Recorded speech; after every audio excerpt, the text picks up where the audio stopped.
We're live. All right. Nance, Sweet. did you finish what was that? Battle of the Atom? No, what the fuck did that end? 2 weeks ago or something. The last Oh, issue came out. no, I haven't finished it. They're starting up Uncanny X-Men. No, not Uncanny X-Men. Amazing X-Men again. Huh. No, I lost track of that one. I've been pretty much trying to keep track of Infinity. But Oh yeah, I haven't been paying that much attention to Infinity. Amazing X-Men. Sorry. Nice. yeah, it's pretty much like I was just reading the run of all new X-Men. Oh, all new X-Men's great. I really like everything they've been doing around the two X-Men schools. Yeah. The dichotomy between the two schools is pretty cool. Mhm.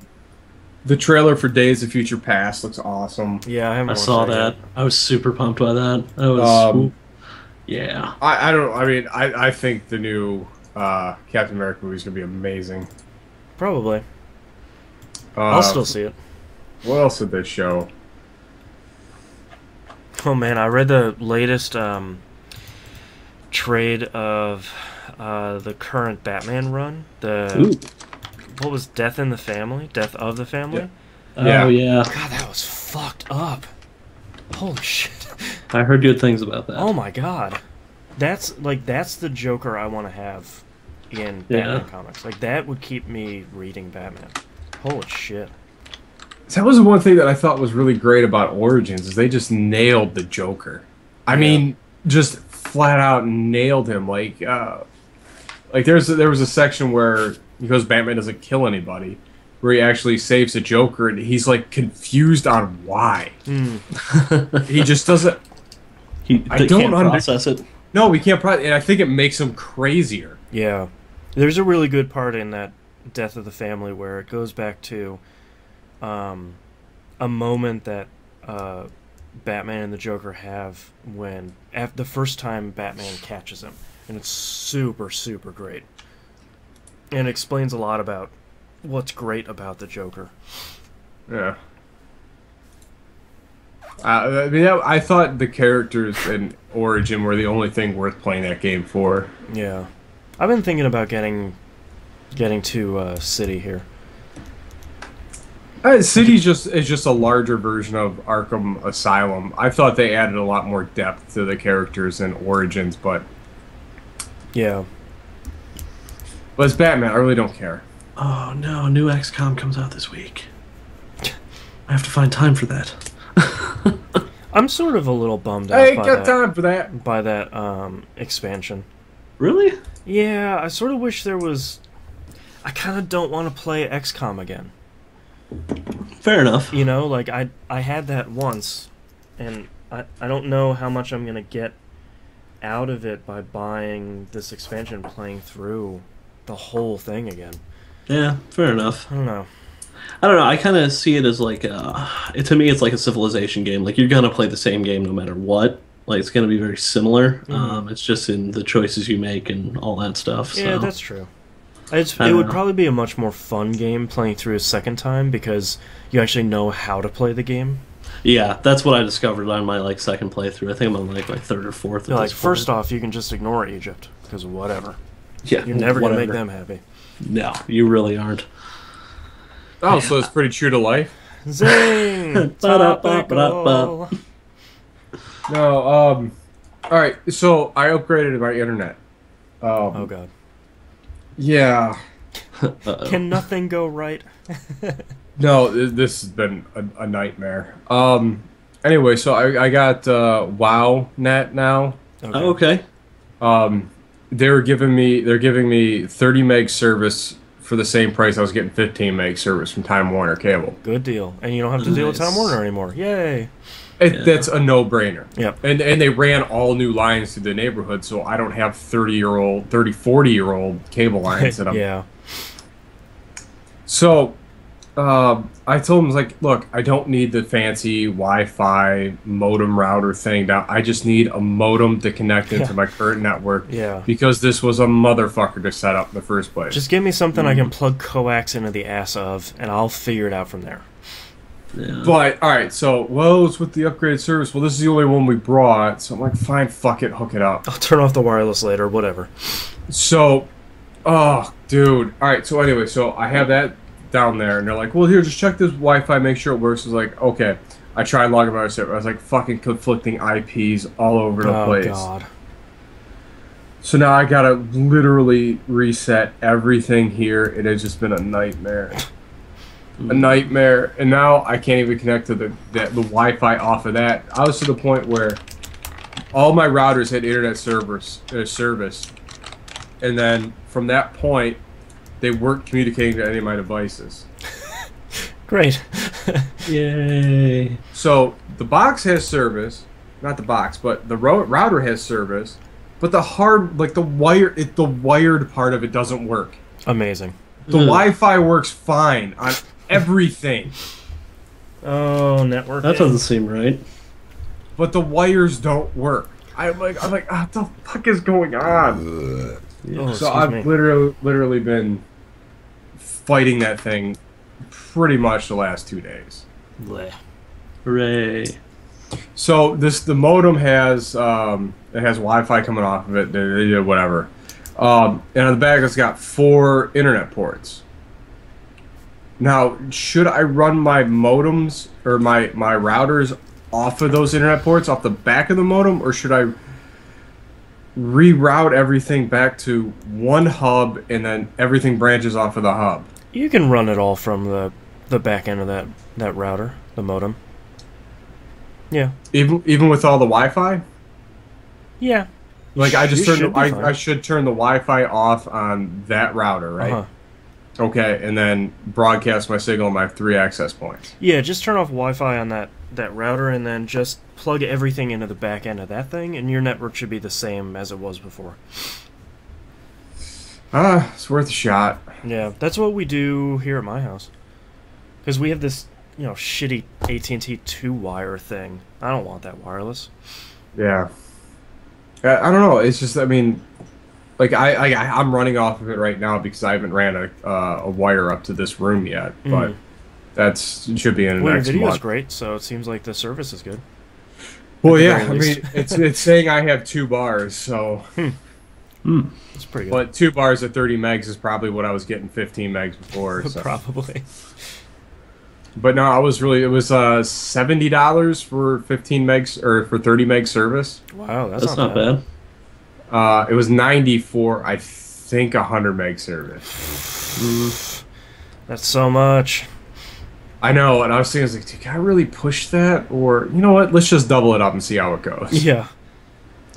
Yeah, luckily they just started a big fiber project in like the southern Chicago. Oh, yeah. Yeah, so they're laying a bunch of fiber, and Give it's me that like fiber. headed my direction. It's like, Oh. yes, just come to the suburbs. I don't know. Fiber scares me. No, fiber's Fiber's- great. Fiber's no, the best. no, thing ever. I'm not saying using fiber, but Digging up when fiber. when I run into Oh, fiber, yeah. it's terrifying. It's usually like, oh. I see that diamond in the ground on the pavement. I'm like, oh fuck! How deep am I digging? And they won't tell you how deep it is. Yeah, of course Yeah. not. They're like, well, it's anywhere between 2 to 5 feet. Well, Someone that's a lot of feet when you're digging. So, You know. Oh, there's a genius. All right, here, so check this one out. So, remember where Bidoff Plaza is? yeah. Like right on the corner of Broadview Road and Brook Park Road. I don't even know why it's called Bidoff Plaza. It's like 20 blocks away from Bidoff Road. That is weird. Anyway, so the guy calls up. He's like, "Hey, I got a water main break." I was like, "Well, call the water department." Yeah. They're like, "No, it's on our property. It's on us to dig the hole and make sure they can get in there. I had to hire a plumber to fix the water main." I'm like, "Oh, okay." So we go over there. I was like, "Well, call Oops." Oops got over there. We got over there, and in this little area where the water's bubbling up, there's fiber line, a high pressure gas line, and a 12-inch water main. Great. I was Seal like- it back up. Call it a day. Hey, here's this guy's number. Call him. I ain't fucking with it. Yep. Your building's going to float away before I start digging under that. That's, I mean, man, that's a 1 inch the wrong direction. I either just killed somebody or I closed the business. Cost some people some jobs. P-Flux in chat says our title this week should be "They are laying so much fiber and it's coming my direction." They're laying so much fiber and it's coming right at me. Yes. Oh, man. All right, you guys ready to do this Yes. thing? You? All right. Getting started. Nope. Ha. Ha. Barracuda. Barracuda. Fuck it, we're doing it live. All right, starting in 3, 2, 1. Welcome back to another episode of That Video Game Podcast. I'm your host, Boston. Over there's Nah. Hello. Over there's Hannah. Hi. I don't think we have anything to chat about at the beginning of this show. So let's get started with what you've been playing, Mr. Noobs. Hey, buddies. Hi. Hey. How you How doing? you doing? Good. Good. How are you? You know what? I'm okay. Yeah. Yeah. I lied. I'm a little out of it today. I don't know. I'm a little. I went to a crazy wine bar last night, and Oh, I was nice. way overdressed for this hipster bar. Weird. Ah. What? Wait. Leave it to me to be the person that's overdressed in any situation. Oh, it's impressive. Yeah. Well, how? No, I was in a I had like a blue collared shirt and a nice pair of slacks and some dress shoes and my Paul Rudd sweater. Mm-hmm. You You're know, kind of that- looking nice. That ill-fitting like large sweater Your like over top Cosby it. sweater. No, it was just that nice tan, just really big, like total Reality Bites sweater. You came looking respectable. I did, Yeah. and I get in there and there's the hipsters in skinny jeans. I'm like, come on. right. So I'm in there and I tried this. I wish I could remember the name of it. It's I think it was Newcastle's Silver Age Stout. Was That sounds delicious. amazing. I've never I'm- tasted a stout that was that good. Nice. That sounds like something I'd be down for. It had the nice thick bitterness to it. It had like this like sweet whiskey finish to it. It was Ooh. amazing. Man. I'm not much of a drinker as I used to be, but I enjoy a beer now and then, and that was served in a nice big snifter. Ooh. It was Ooh. it was amazing. Kind of classy. Yeah, it was classy. It felt like I was drinking appropriately for my outfit. Yeah. There you go. But anywho, Monday night game night, Left 4 Dead 2. Just moving right along here. Just getting right into it. Yeah, and I suffered another loss because my nemesis was present. Gotta find some way to. So I am 0 for 4 against Moon. Ugh. But this week was probably the oddest AI director I've ever been a part of. Okay. I mean, it just... so we had a lot of weird tank spawns. We played Dead Center. So, the tank spawns in that one area, like in the downstairs when you take the elevator down, everything's on fire. Mm-hmm. Well, they got it, and it spawned Moon in the tank in the pit of fire already. So he was... Oh, we just jeez. hung out in the elevator till he died. There's nothing we could have done. So when it came our turn and we had it, so we had I'm the tank. I'm like, all right, I gotta get to where there's no fire. So I'm sitting there waiting, and I lose control of it. But I only lost I was the only person that lost control of it, and then the tank died. I'm like, What? we just got hosed out of a tank.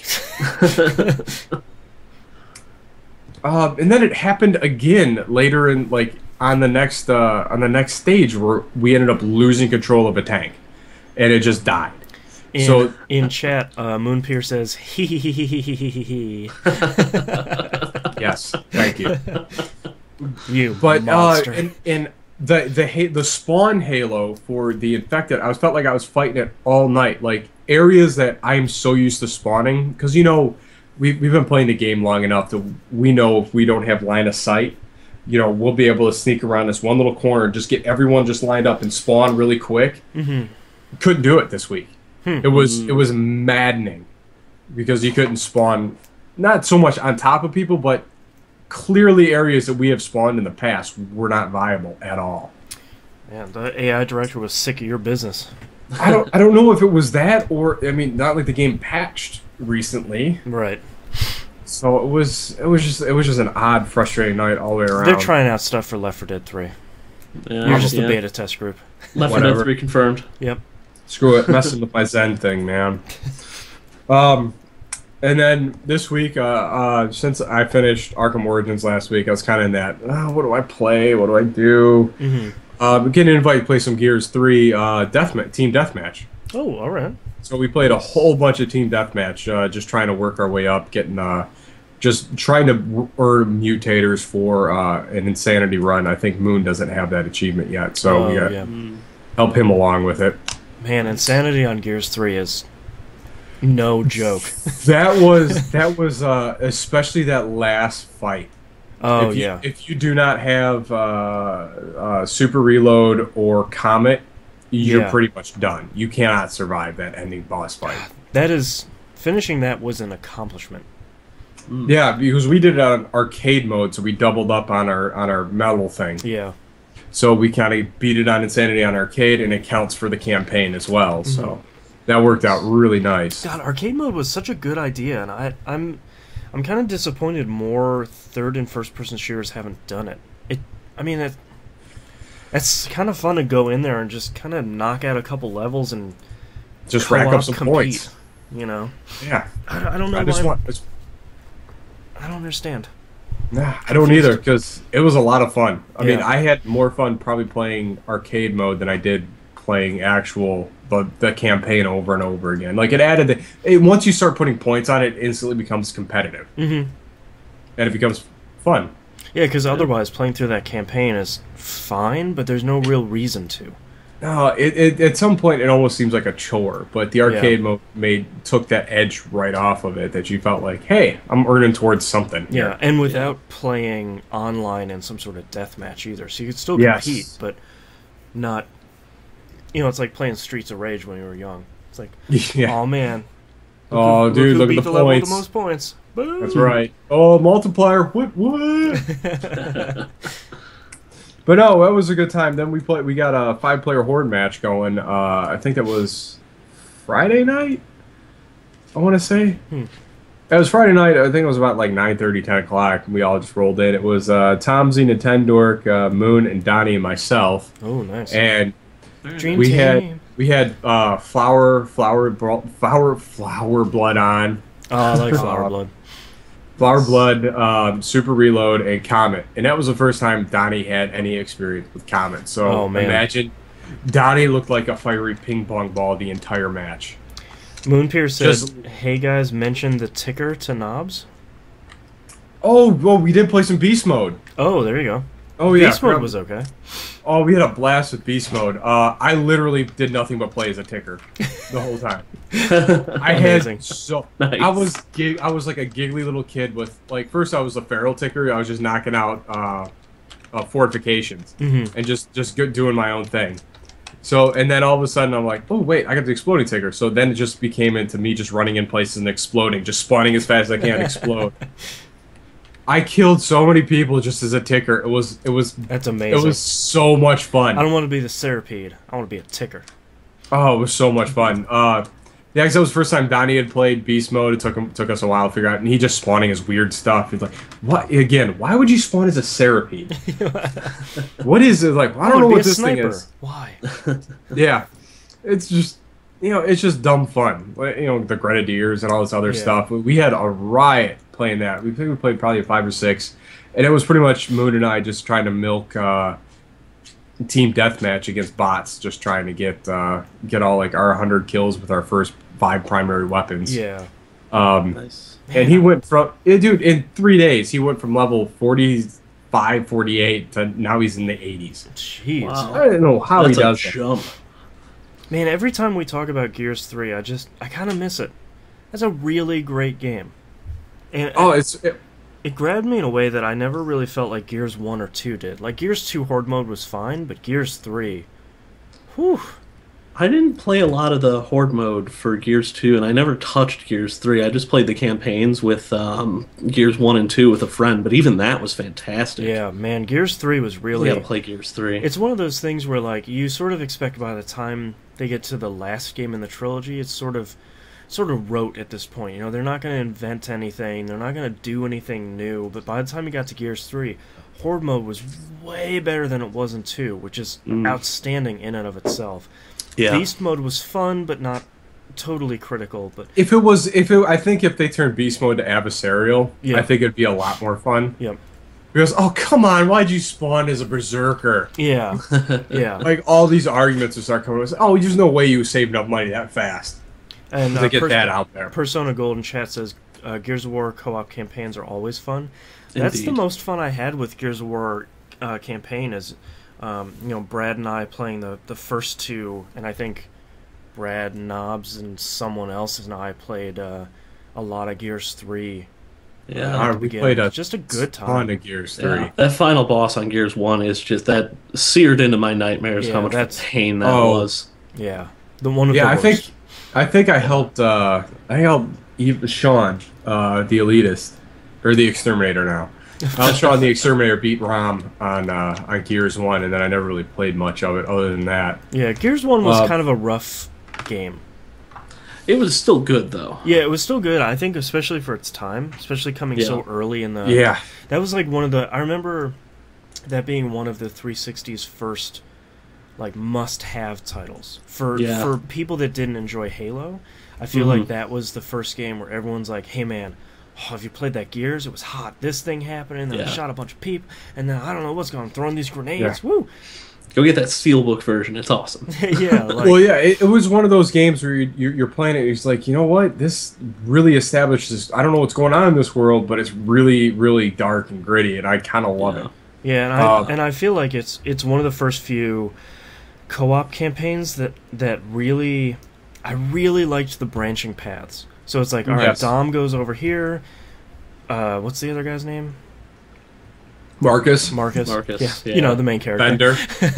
Bender. He goes over here, and I always liked, and 2 and 3 did it really well, where you can see the other character below you, and you're sort of like up above, crisscrossing and going through all these different paths and intersecting with each other. That stuff is great. Oh, I loved in 2 where you're actually on other sides of that walkway, and you're going down That both was sides. so good. And as you clear out you turn your guns over to across the way, and you're helping them pick guys off. Because I remember the first time I started saw bullets flying like crisscross across the map. I'm like, this is awesome. Oh god.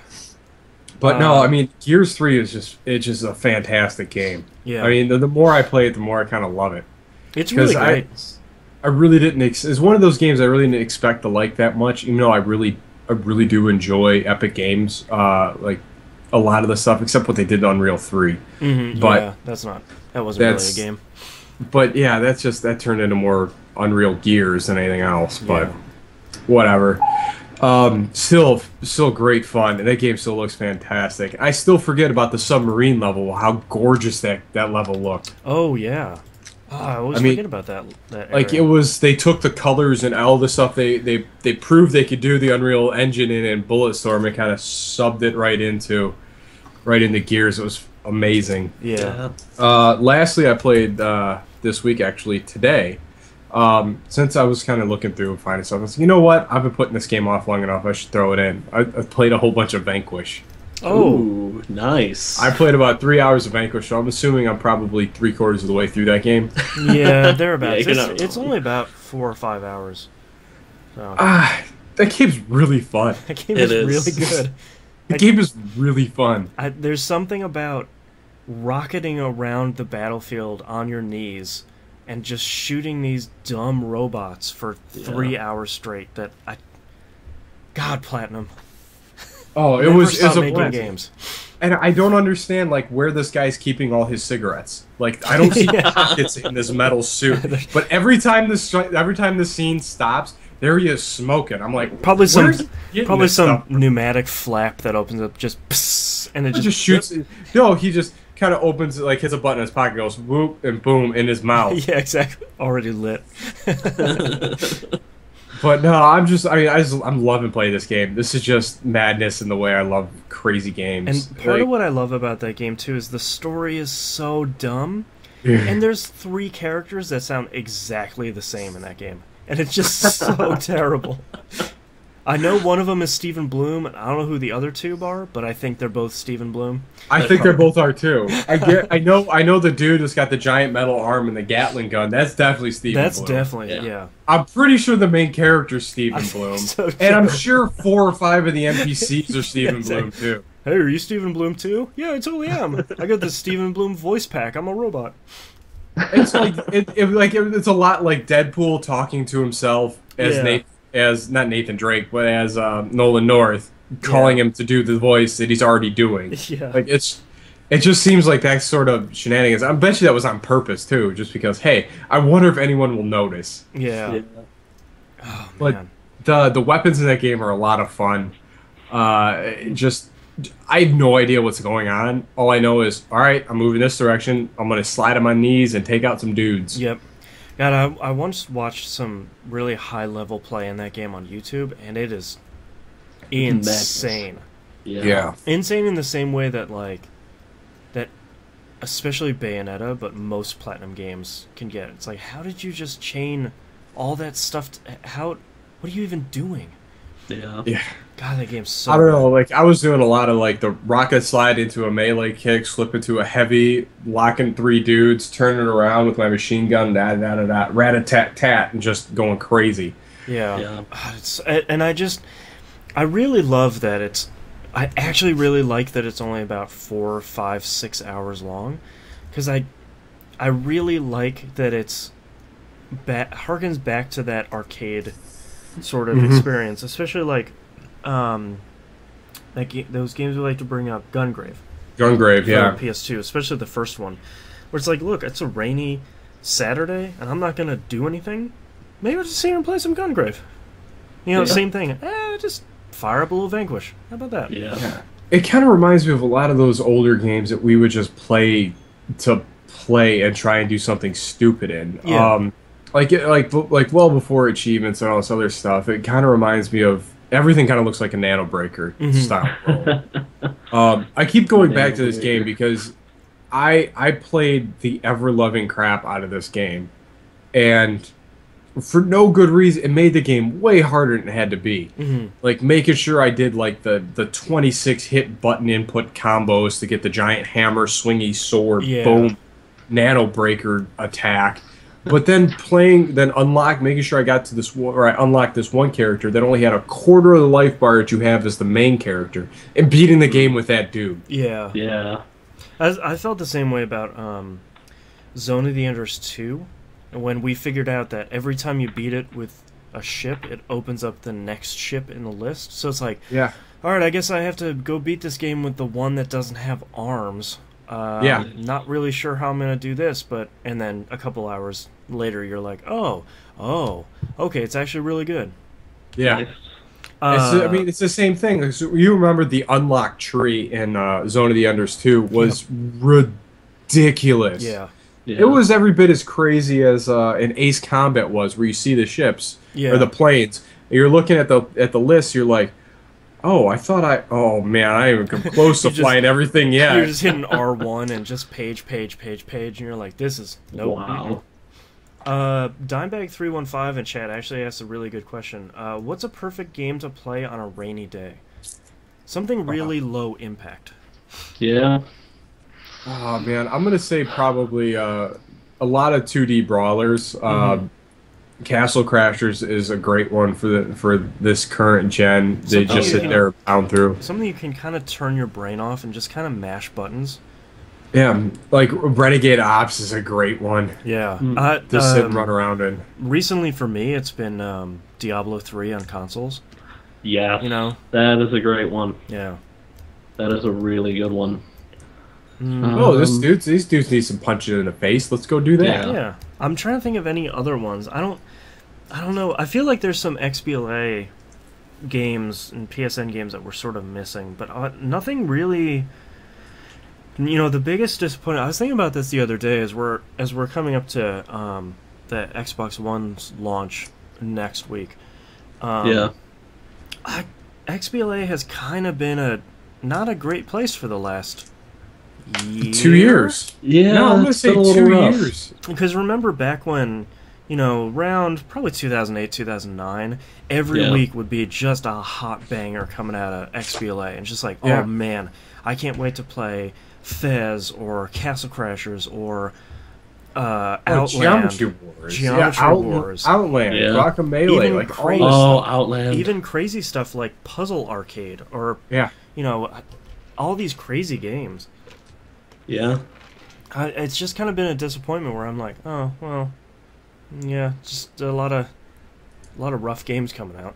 I don't know. I kind of think they kind of made their money already on what they were planning on making. I imagine a lot of this stuff's going to be migrated over to the XB1 and just. Well, I think the part that worries me more is I wonder if Microsoft has just pissed off too many indie developers and they're all just going to use PS4 and PC, which is fine. I'm going to have both of those, but I feel like that was such an important part of the 360's life was these great games coming out on XBLA every week that were as good as retail games, and you're getting them for $10. And I'll tell you why that happened. It's because Microsoft discontinued the XNA framework.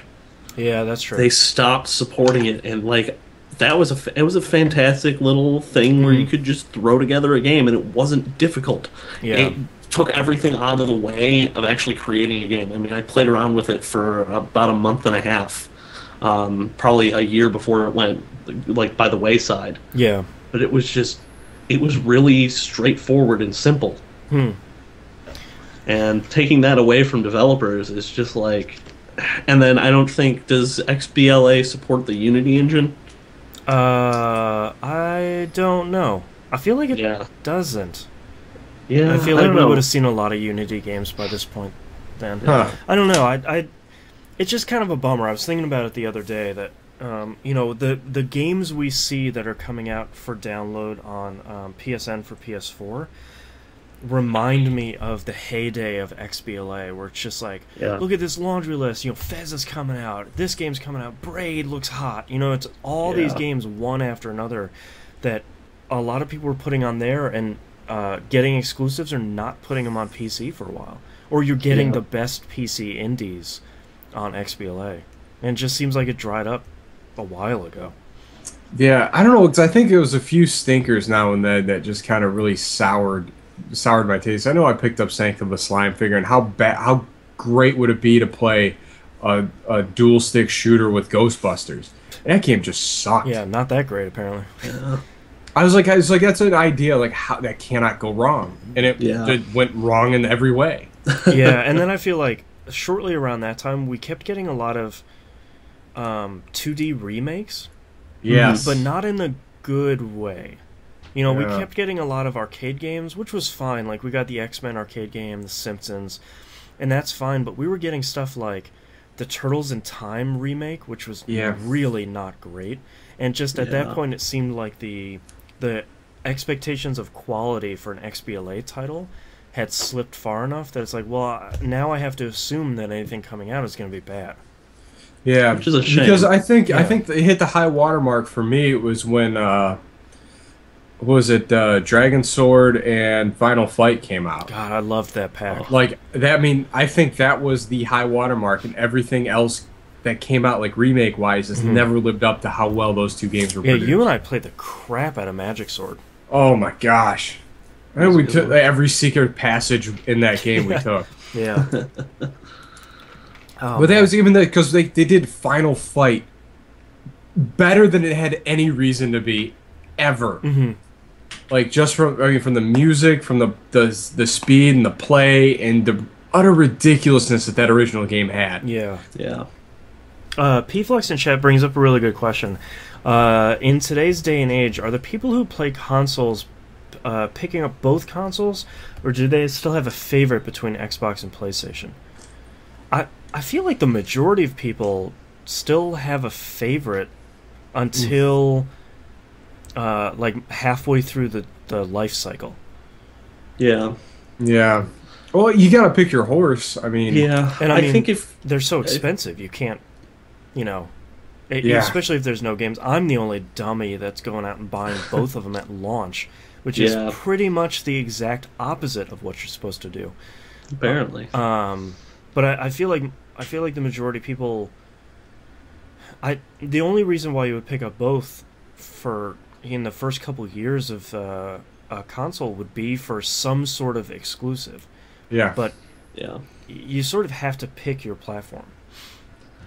Yeah, well, I don't know, especially with this coming generation, because it seems like they're focusing on different things. Like PlayStation 4 is very, very focused on being just like, this is for games, Yeah. this is, have fun with it, but it's not necessarily going to be the center of your living room. And Xbox has all these, and honestly, I'm sort of excited for the Xbox One just because of some of the peripheral features. Mhm.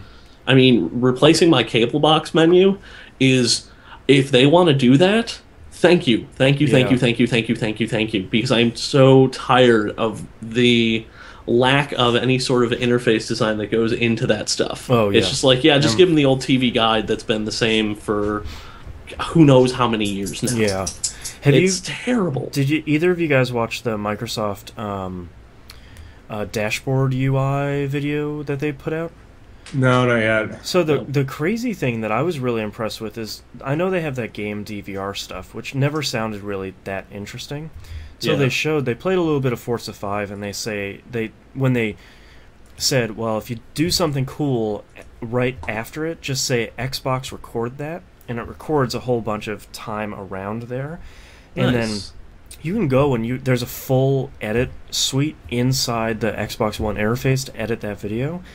The Okay. cool thing too is that I didn't realize that with Kinect, you can shoot video, picture-in-picture of explaining what just happened, or overlay audio of your own over that clip, and then Nice. upload it to a whole bunch of stuff. And I was Oh. like, all right, well, that's kind of neat. It's like, why weren't you guys talking about that earlier? That sounds really cool. Yeah. I mean, there's so much. I mean, you know what it's like when you're playing and you do something really, and you're looking around and like, oh man, I'm by myself. Well, no like, one's gonna believe that just happened. someone, I think it was Ars Technica, asked a bunch of developers like why they're excited about the Xbox One at that recent press event, and I thought it was really interesting that one developer, they're making some XBLA golf game. They mentioned, they're like, look, if everyone has had that experience where nobody believes you sunk a 90-foot putt, just say Xbox record that and upload it. Done. Yeah. And I was like, all right, okay, that's making a little more sense. So Yeah, I mean that's the stuff I'm really excited for. Just for some of like a lot of the dumb fights that we have in DOA 5. I mean, just to record some of the craziest stuff. Yeah, I'd love to just feed a Twitch channel with, hey, here's some dumb stuff we did in Guilty Gear 3 today. Whatever. Nice. You Man. I mean, because neither one of us are at high level of play, or like even when we were, we were doing stuff that you didn't see normally. Yeah. Like a lot of I keep going back to Seven Hender and I fighting all the time. We're so deep in each other's fighting styles that we'll see something coming and counter a move that you never even think you would even try to counter that move. Yeah. Yeah. Like I was coming up off of the ground and he had Lisa up on the ropes, and as he's coming down with this kick, as he's coming down into him, I catch him into a leg hold. Oh man. Like it almost looked choreographed. Yeah. Xbox record that. Yes, Xbox record that, upload that, Put that biz on the internet. Yep. because someone's gonna be like, "Oh my god." Yeah. And like a lot of the stuff you're trying to explain nothing you can say can do the justice of actually seeing it happen. Yeah. Persona Gold in chat says, just realized it'll be the ultimate argument settler. That's Yo. a really great Oh, point. yeah. He was like, oh, you can't do that in that game. That's stupid. It's like, look at my Twitch channel. What? Yeah, here. Yeah. Boom, hit play. Yep. That'd be cool. Video 3025. Dimebag in chat says, that'll be cool, Boston, but will you do a video of your impression of your Xbox and PS4 unboxing? Probably not. Yeah. I feel, Yeah, wait, hold on. Before you get Xbox, record that. Oh wait, you weren't plugged in. yeah. I feel like most people don't want to see my Xbox One and PS4 unboxing is going to be this collection of plastic bags scattered around the living room that my cat is trying to chew on or climb into, and then just me stuck behind my TV trying to plug all this stuff in and make sure I can put the Kinect somewhere where it won't fall, and then it falling on my head while I'm plugging it in, and me just cursing up a storm. So if you want to watch that would be one of the more entertaining unboxing videos I've ever seen. The real world unboxing. Yeah. Yeah, it's gonna be like the Three Stooges trying to assemble a AV center. Yeah, like next thing you know, I have all these twisty ties that somehow I've removed the plastic from, but not the actual metal, so I can't get them on together. Yeah, here you are. Like you got everything plugged in. You walk away and you pull it all with you because you're tangled up in the wires. I trip over and my TV and everything goes out in front. I had that moment with this other monitor today too, where I get everything plugged in and I take a step away, not realizing the cable went through my legs at some point. Oh man, it's a scary one. So have you been playing anything else this week? No. All right, Hannah, what you I was got? vanquished today. I got a nice little collection of games here. I've been, keeping up with Splunky now that I can practice in the Frozen world. I've gotten past it 2 or 3 times. It's like you end up in like an underground Egyptian tomb, sort of. Like, and there's lava. Obviously it's post the ice level, so there's some lava. Yes. You already had the jungle. You already had ice. Yeah. Yep. It's time for the lava. And yeah, that game's still really unfair and really rough and really just not friendly. But man, I love it. I just can't stop playing it. Yeah, and the best I've actually started to I figured out finally that on the ice levels there's these landmines everywhere. You can pick them up. Ooh. And that makes it so much more fun, especially on a level where there's a giant Yeti. Because if you blow up the giant Yeti, you get a whole bunch of stuff, and it almost always seems to include a compass, which makes the rest of it so much easier. Yes. Oh god, that compass is like it's so I see it in the store and I just buy it now because I'm like, this is gonna make everything so much easier. Yeah, this is making my life so much better. Yeah, I don't need to dig and find and figure out where I'm going here. I've also been playing a bit more Rayman Origins on Vita. Oh, I almost put that in this week. Yeah, that's such a solid game. And that screen for that game, man. Yeah. Whew. Just the UbiArt framework is disgustingly gorgeous. Mm-hmm. I can't even, like, it's perfect. Everything is crisp. All the animations are really smooth. Everything kind of just fits together. And like the more I play this game, the more I like watch the enemies and like the subtle little funny animations they have. The game's just endlessly entertaining. I think I'm finally in like the final world for that game. Huh. I'm in like the 5th, like it like connects back to the first area, like the hub. Weird. I was like, oh, okay. I thought it would be the standard 8, like you get in a Mario game, but it's like 5. So I'm like, all right, whatever, that's cool. Either that, or it's gonna unlock a whole bunch more. I don't know. Yeah. Haven't had as much time to play that as I would have liked, but it's still, man, that game's good, and I really need to pick up the new one. Yeah, I really I downloaded Rayman Origins. I think we got it for free for PS Plus 1 month, right? Yeah, it was a couple months ago. I had already bought it though. So yeah, I've got it on my Vita. I just have to. I haven't really been in the mood for like a traditional platformer lately. Yeah, I was sort of not in the mood for him, but then me and my fiance actually played some Little Big Planet the other night. Oh. We had started it. We got maybe halfway through like the main segment of levels, and we decided to pick it back up again. God, that game's fun. Yeah. I mean, despite the sort of floaty jumping, that game is still really fun, and it holds up surprisingly well. I love that it actually held on to the, like, it was, you expect a save file to hold on to stuff, but, you load it up and it's like, oh yeah, I was dressed like that. My little sack dude was, a Viking that happened to have skeleton face paint. Because, I feel like, what are the odds that you had a Viking? Saw it coming from a mile away. Pretty high. I feel like right now would probably be a pretty good time to get in a Little Big Planet, actually. Not only is the game super cheap, but I feel like the community probably has figured out the majority of the really quality levels in that game. Yeah. And they've figured out the tools, so they're just making crazy stuff. Yeah, that's what I'm excited for. And I actually downloaded Little Big Planet 2 because that was another one that was free on PlayStation Plus a while back. Hmm. And haven't played it yet, but I'm super pumped to get into that one. I think we're going to try and finish the first one, before we dive into the second one. Yeah. Man, I forgot how good that game is and how just ridiculous it gets. It's actually a really good suggestion for a couch co-op game. Yes, it's probably one of my favorites outside of like Toe Jam and Earl. Yeah. So let's see. That brings me to the main stuff I've been playing this week. Those were all kind of just like couple hours here and there. And that is Toe Jam and Earl.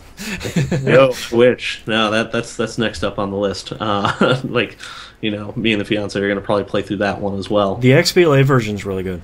Yeah, I mean, as much as we were just talking a bunch of yang about XBLA. To be fair, yeah, that's not really an XBLA game. That's XBLA game. It's a port. The emulation is really good, and it's the most important part is that the music and the sound effects are still they carry those over 100%. So yeah, and that's the best part. Without those, you don't have a game. Yeah, and you can save. Yay! Yeah, that's so good. But I finished the first episode of The Wolf Among Us this week. Oh, Did it first thing Monday. I feel like Joss Whedon wrote this. Yeah. From that ending, it was just like, oh. Oh wait, what? Credits? Wait, no, that's too soon. No, why? And just like I read the first couple of comics. I downloaded a couple of them, and wow. They nailed like the layout of that office in the apartment building. I was like, whoa! It's like I know what all this is. This is great. Yeah. And just the characters are really well done, and it's just like it's like it's right on par for me at least with The Walking Dead, and almost I think as like a first episode, it's better because The Walking Dead's first episode it wasn't bad. It was just a little lackluster, a little shaky. Yeah. I think they were sort of feeling out the format still. Yeah. But it'd been pretty tough to play that first episode without having the other ones follow it up like immediately. Yeah. I've had a few discussions with people where they're like, "Yeah, I played the first episode of that Walking Dead game, and it didn't click with me." I was like, "Oh, just play the second one. Just keep going." Yeah. The second one's where that story was like, you're like, whoa. Yeah. You start climbing that arc. And that's the great thing about The Wolf Among Us is that first episode they start out so strongly in the first probably 30 minutes. I mean, it's only 2 hours, so they sort of hit the ground running, and the whole thing all the way through is great. And I still really love. I keep going back to thinking about the bar scene at the end where it's just them, a bunch of people who don't want the main character there, and it's just like letting you simmer in the silence of this scene, and it's almost unbearably uncomfortable in a really cool noir way. Yeah, it's like he's clearly not welcome there, but they can't really do anything about it. Yeah. It's just and like the way they that final decision, like they make you play it out. It's like, wait. Yeah, we're definitely I need more time. We're definitely gonna have to do a spoiler cast on this once all the episodes are done. But absolutely, we're definitely not gonna spoil it. But man, everyone should go play. If you like Telltale games, this one seems to be the best so far. Well, speaking of Telltale games, I've also been playing Back to the Future Episode 1. Oh. Because I bought it a while back, and I've always loved Back to the Future, as most people do. And, don't try and go home to some of Telltale's older stuff. Oh, I heard that game was pretty good.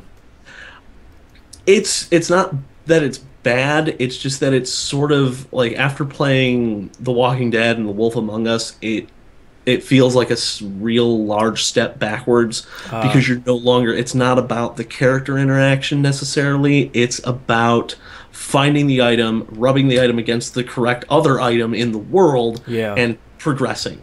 It's very traditional a lot like adventure game. Playing Gears of War 3 and someone saying, "Hey, I never finished the achievements for the co-op in the first one. Let's play that." And you're just like, "Whoa, Yeah. This is rough. It's a great game, but Yeah, like the story is really entertaining, but it's just kind of like I usually I play it for maybe like I was playing it before work this week, just like 20-30 minutes and just like getting one puzzle done and then progressing and getting one puzzle done. But now I'm at this point where I'm like, all right, I have no idea what to do and there's no indication of what I have to do. oh yeah.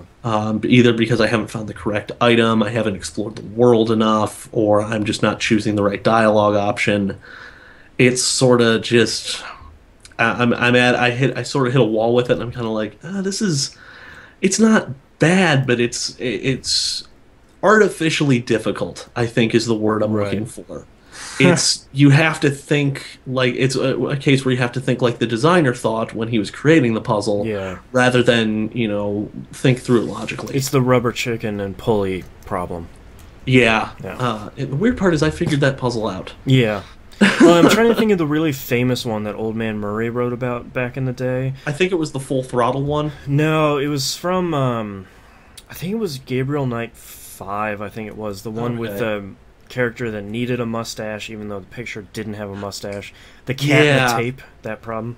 They did that was in a Cracked article, I believe, and it was like the #1 in like most like obtuse puzzles of all time or something. One of the worst. Yeah, I remember that one. That was really funny, actually, the way they described it. Yeah. And I think the best part was the character didn't have a mustache. Yeah, like you had to... You were trying to disguise as. Yeah, you had to disguise as someone who on the picture ID did not have a mustache, and then for some reason your character needed to get a mustache to continue on in the game. It's just like, I don't... Yeah. Okay. Why is this happening? Yeah. Back to the Future. It's good. I find it entertaining, at least on a story level. But I mean, just kind of plowing through those puzzles is a little tedious. Sounds like something if you want to play through it nowadays, just play through it with a FAQ. I'm thinking of doing it. Yeah. Normally, I'm like, especially with that style of game, I'm sort of like, no, you got to figure out the puzzles. But when it's like that sort of like, find the right item in the right spot to pixel give hunting. to the right person. Yeah, it's not fun. Yeah. It just becomes a chore. Yeah. But I've also been playing Deus Ex Human Revolution Director's Cut still, and I'm so close to the first boss fight. I have no more to report than that. I'm like this close, and I filled out almost all the important hacking skills. I'm maybe 100 or so experience points away from getting at least the important parts of the hacking augments done. Because there's literally 2 full like hacking trees you don't need at all. At all. Wow. I think it's like hacking Fortify, and then like hacking it shows you what's in certain nodes, and you literally do not. Yeah, that's not. You just need the 3 hacking stealth boosts because you trigger the detection stuff slower. It lowers like the risk of you actually being detected while you're hacking. Yeah. By the computer, not by like outside forces. That's you still gotta knock some dudes out. And then you have to level up like what level nodes you can actually hack. And I think I've got everything in the hacking stealth, and then I have everything but the level 5 hacking ability, which I don't think I need until the second act, if memory serves me correctly. So I'll get that, and then I'll just upgrade. Like I think I just need to be able to lift really heavy objects, and I can just plow through this game like it's nothing. Pflux in chat says, "Okay, Hannah, Deus Ex versus Alpha Protocol. Which has the better gameplay and which has a better story?" Deus Ex. I really liked Alpha Protocol, but if Alpha Protocol had slightly better. I don't know, if it had been slightly less melodramatic, if it had felt less like an episode of 24. Yeah, exactly. I think I could. I think I could give it to Alpha Protocol in story. Yeah. But I liked it. It was really well structured. It was really well put together. But Deus Ex, I just like the setting more. Is what it comes down to. And just the gameplay is fantastic in Deus Ex. You can literally go through the whole game without having to like engage with an enemy if you really want to and you're really, really patient. Yeah. Which I am not. I keep a stun gun and the trank rifle on me at all times because sometimes you gotta knock a dude out. And with that being said, you should play Alpha Protocol because it's kind of bad but kind of great. Yeah, it really is. It makes me appreciate Deus Ex more because it's like, this is really well put together, and Alpha Protocol is really fun, but it's really sort of not terribly well pieced together. You know, for people like us that really like Alpha Protocol, I was just thinking that that's exactly the type of game that Deadly Premonition is, where it's kind of bad, but there's something about it that you really enjoy the entire way through, even though it's kind of not great and a little bit broken. It's still pretty great. Yeah. I can't believe that's the first time I thought of that. And I will, as far as having a reactive world, I will kind of give the edge to Alpha Protocol because you can enact some major changes in that story and in that in some battles in a very real way. Yes, whereas Deus Ex feels a lot more linear. Yeah. Like, for example, if you've played Alpha Protocol, near the end, there's this really big, chain of effectively boss fights. And there is one that I really hated my first time through because it took me 4 or 5 tries with all those helicopters and all those rocket launchers. And the second time I played all the way through that game, I actually managed to skip it because I just sort of snuck correctly. Yeah. Yeah. I didn't trigger the alarm to have those helicopters come out of nowhere and attack me. Yeah. And I didn't realize you could even do that. Oh, and I think it's those moments that make that game. And there's some of those moments in Deus Ex, but they're a little more well controlled. Yeah. I think. But man, this game's good. Like, if I could, it's probably my game of the year again. You know what? I still don't know the right person to snipe in that one area with the library at Alpha Protocol.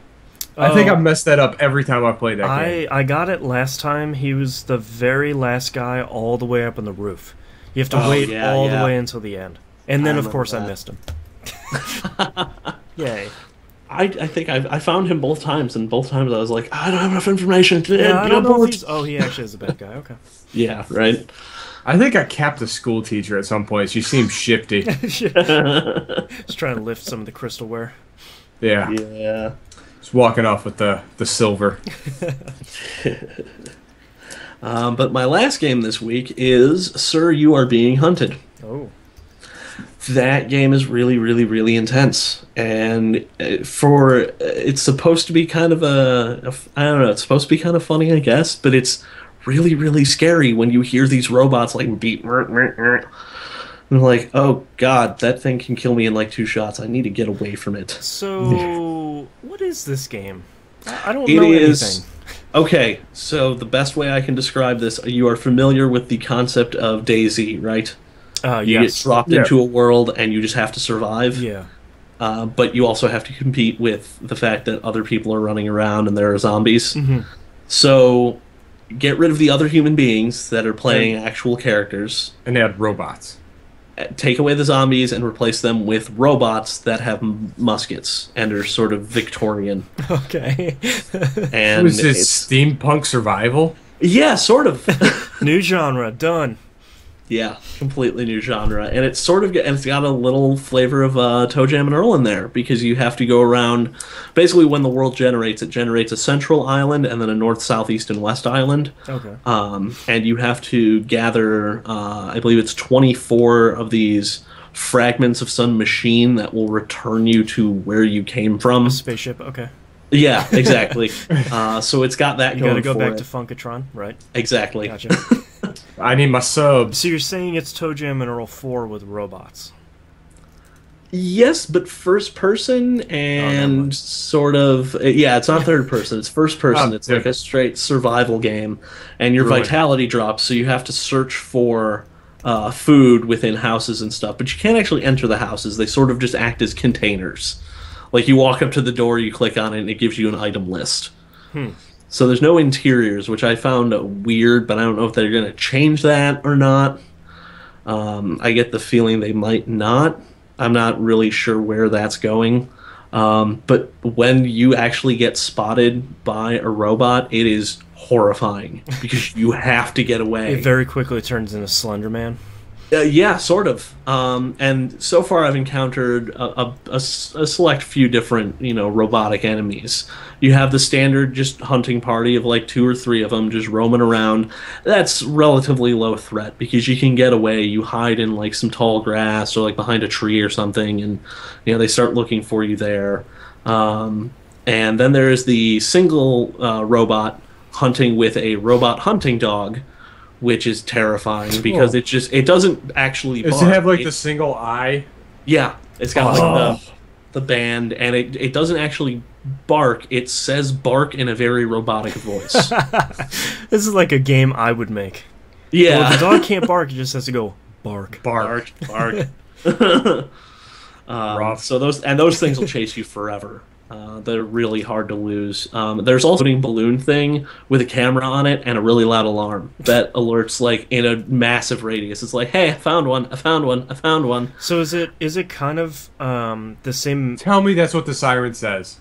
No, it doesn't. It's just very like one of those. So it almost sounds like a sort of a roguelike, sort of how Toe Jam and Earl was, but maybe one that you're not supposed to win.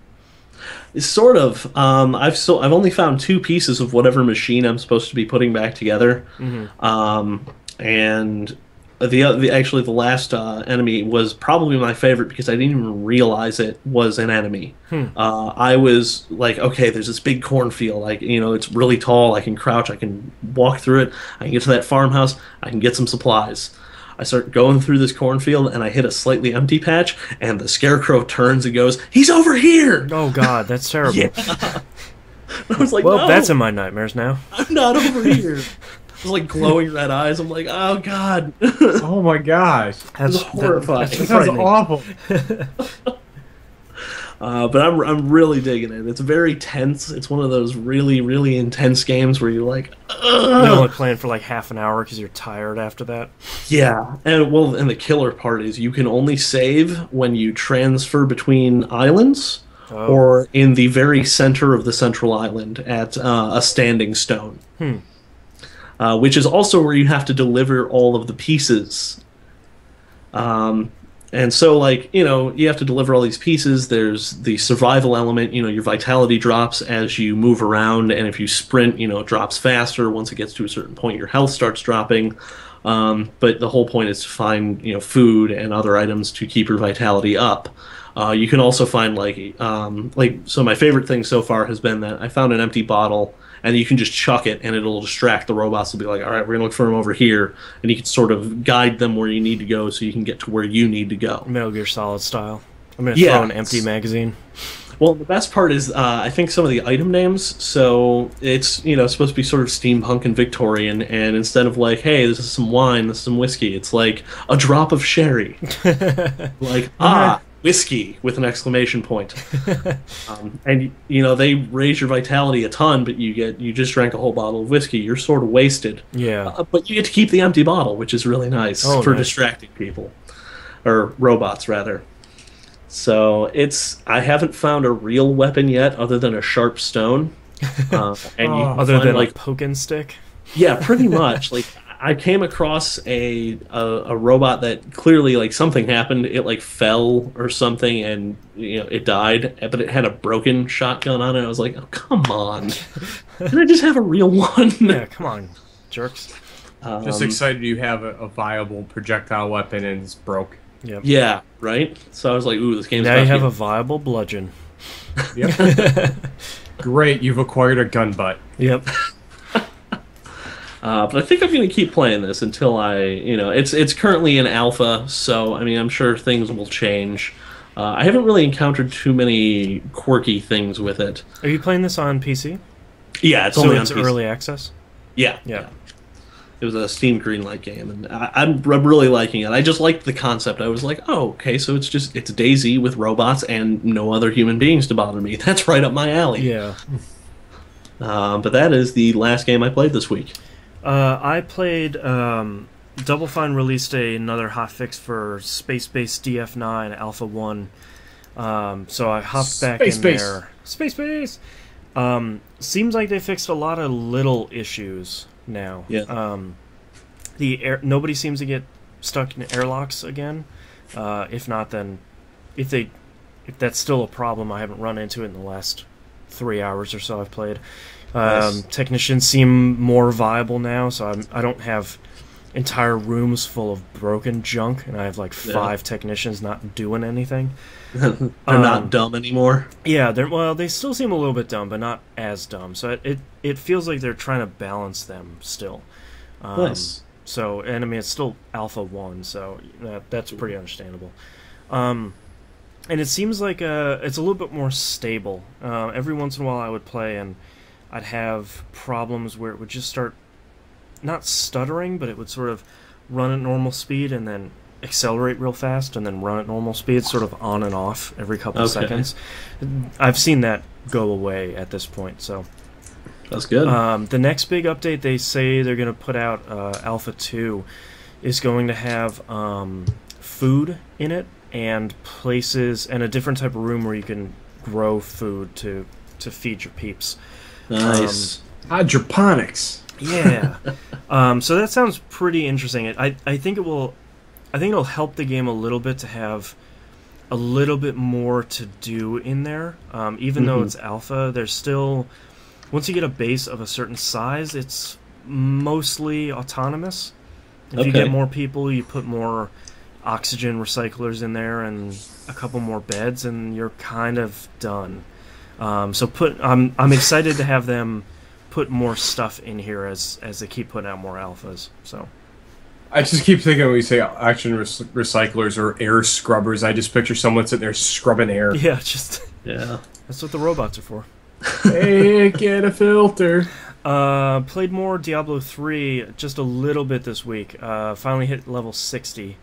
So nice. Now I can Paragon. Woot. I think I'm more than halfway through on the second highest difficulty, Hell, I think. Ooh. Whatever it is. I'm not in Inferno yet. I said this on Pup last week, but I kind of think that this is the version of the game to go with.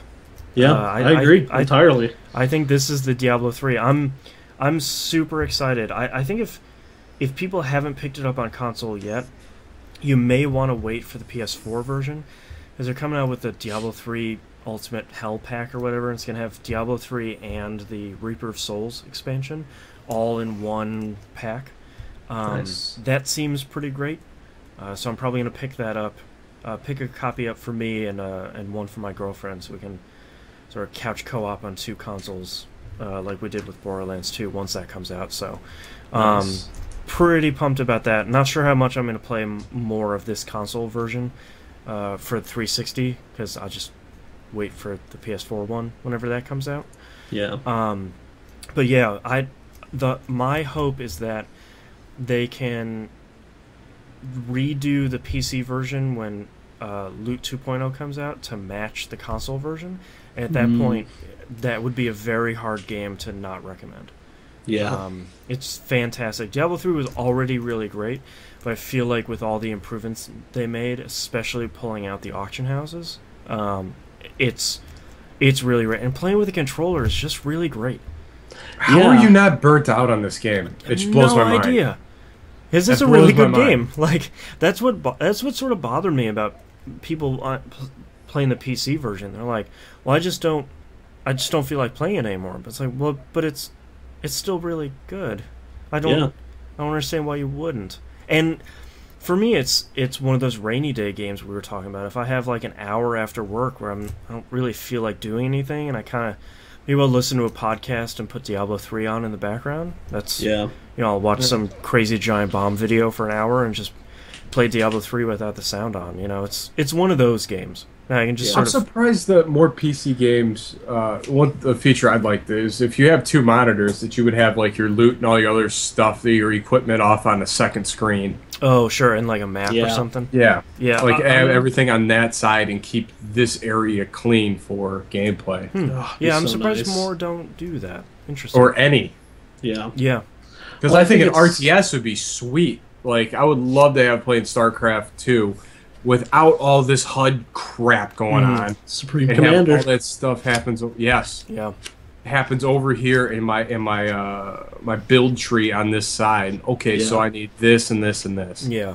Yeah, just get like a control room. It's like, all right, Yeah. base up here, main play screen here, materials over here, and like whatever else over here, so you can keep track of everything. Oh, and I gotta buy more monitors. Well, there we go.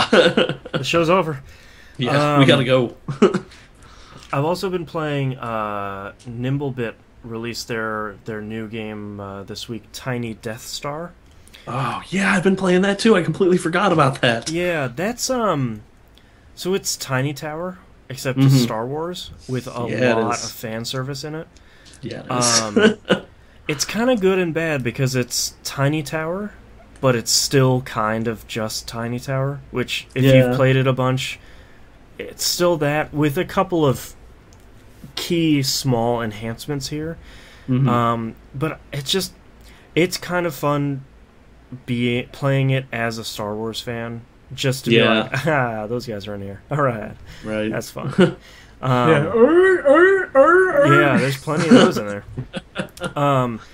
So not a lot to write home about because it's still that same quality game, just with a different skin on it.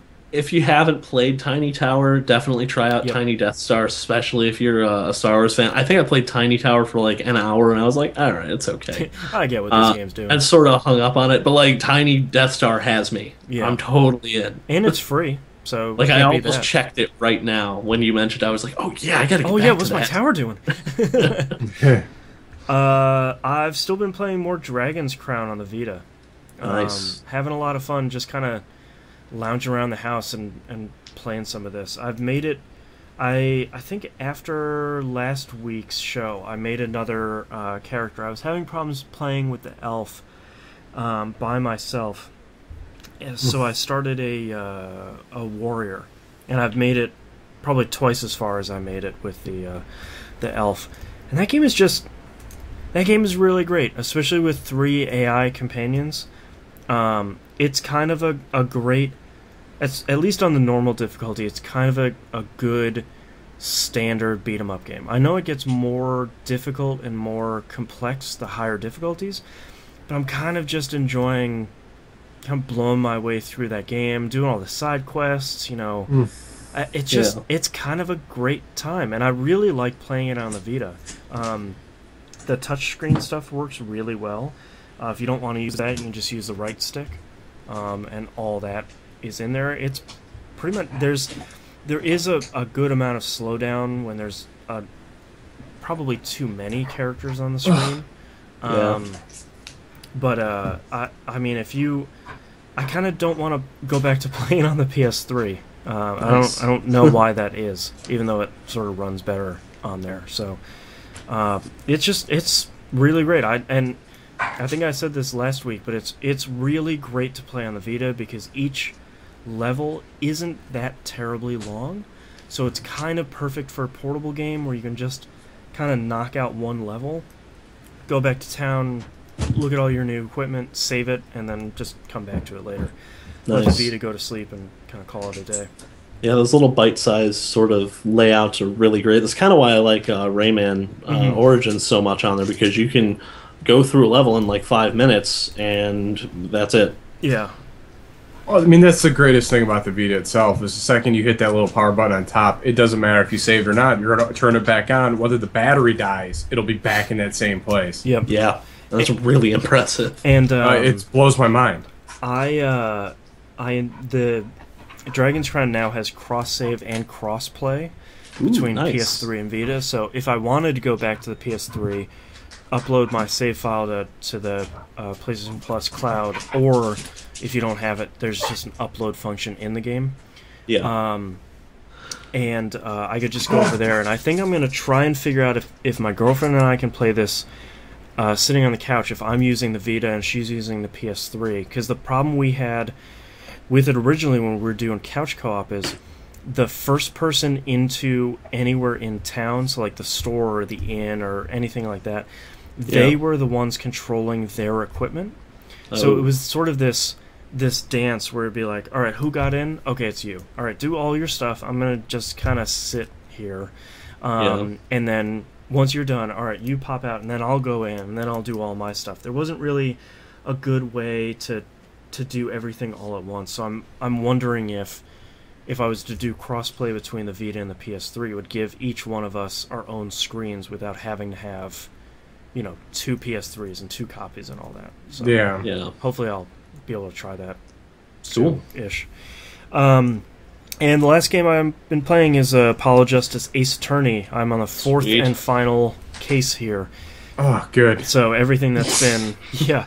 Well, tell me about it, because the 3rd case, I finally finished it, and I kind of don't know why I went through all of that, which is kind of the worst part in a game. Yeah. I get the impression that they had you go through the case, so there was something that was forcing the judicial system to change for the 4th case. But there wasn't really a motive for what happened in the 3rd case, so I feel like at the end of that entire case, nothing really got resolved. Like the two perpetrators were not really caught because they were both there, but they both admitted their fault or their wrongdoings. But then there was going to be a case later that you don't get to be a part of. So I don't really... Because that's fun. Yeah, I don't really understand. I think it all that was leading up to the 4th case, and things had to change for the 4th case to come into play. So the beginning of the 4th case has so far been really, really great, because it seems like it is going to connect all of the 3 previous cases together in some sort of way. So like it does. I could get behind that. And sometimes it doesn't. In some of those previous Phoenix Wright games, but I was sort of the other problem I had with the 3rd case was I'm sort of sick of the characters in the game. Like the great part about Phoenix Wright, the first 3 Phoenix Wright games were every case you would have, it would be Phoenix and then it would be Miles Edgeworth or whoever was on. I love that name. I know. It was whoever was in the prosecution chair, and then everyone else, well, and the judge was the same, but everyone else was always a different set of really crazy characters. And then by the time you get to the end of that case, you're not sick of them, but you're done with them because the case has run its term.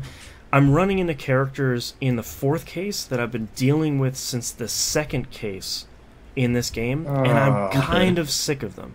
Because the writing in the Phoenix Wright games is thin enough that the weird characters can kind of be funny, but it's so thin that when you keep running into them, you're sort of sick of their shtick, where it's like, oh great, this guy's going to come and he's going to do some magic, and this guy's going to come and he's going to yell a bunch, and this guy's going to come and he's going to say a bunch of dumb stuff like he always does, and it's just kind of, you don't get any you closure. You don't get any freshness. Like the great thing about those is like, man, I'm gonna start another case.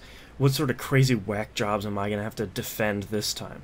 And it's this great cast of characters that you never see again, and you get just enough of them. But in this one, it's a little too much of a not entirely great thing. So I just sitting there on the couch with my FAQ and just knocking out this game, and then I have not heard great things about the 4th this case in this game in a way that I've tried not to spoil myself with. I just have to finish this so I can get to Phoenix Wright 5 and just start playing that, because I keep hearing that is pretty great. So I'm looking forward to starting on that. But that's all the games I've been playing, so let's take a break. Sweet. Break. Oh man, I got I need to get a drink of water. BRB. Hello to everyone in chat. Looks like we have a lot of people watching today. Always a pleasure.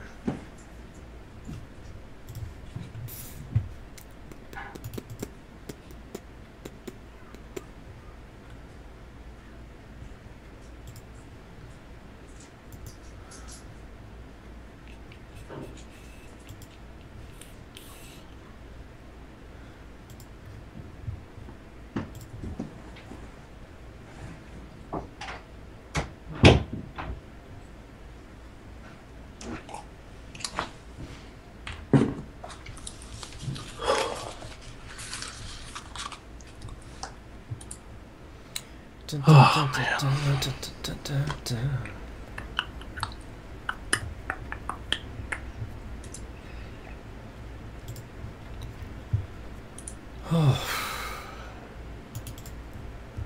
Yep. Oh, I can't believe I completely forgot about Tiny Death Star. I was like, I played that a lot this week, like more than I'm willing to admit. Yeah, really. that reminds me. I need to check on my Death Star here. Yeah. I got One- like 3 or 4 people in my office playing it too. I think one of my favorite things about it is actually the Star Wars elevator music that they've got going on. Yeah, that's pretty classy. Let's see, because I know I updated this the other day. I wonder how much stuff I have earned. All of my shops are going to be out of stock of everything. Yeah, that's where mine is right now.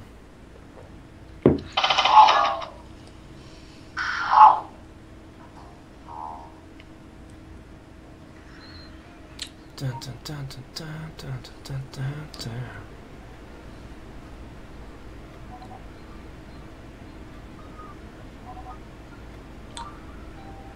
Oh man, I just collected my reward for the Imperial level stuff. Yeah. Yeah.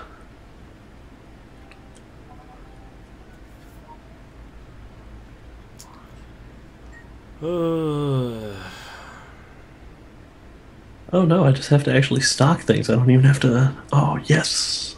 That's the best.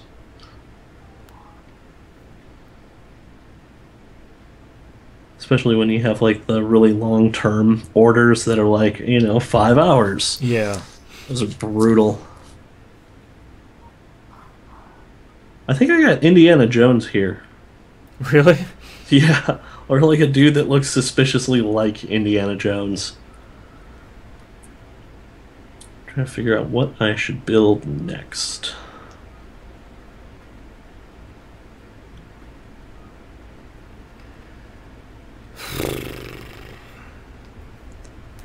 Alright. I think I need a new residential level before I can do anything else. Man, I'm really having a hell of a fun time playing my Vita lately. Yeah. I feel like there's just this critical mass of games coming out for the Vita. Yeah, it certainly does feel that way. I'm like way more pumped for Terraria on Vita than I've been pumped for a game in a long time. Like that and Rogue Legacy. Once those two come out, I'm not gonna shut up about them ever. I'm excited to see how Terraria works on the Vita. Yeah, that'll be interesting. I wonder how much touchscreen control they're going to throw in there, because they just released the Android and iOS versions not too long ago, Yeah. so they might carry a lot of that over. Hopefully it's optional, because I prefer not to do touchscreen stuff if I don't have to, because, I'm a Luddite. I hope that I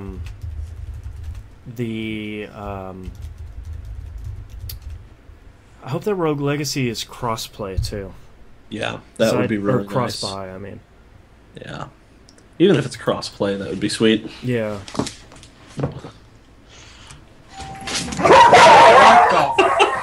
That was amazing. The Awesome. minute he gets back. A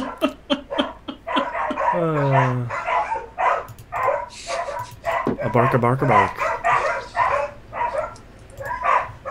Hey, his knob's still there? Nope, dog's got him. Right.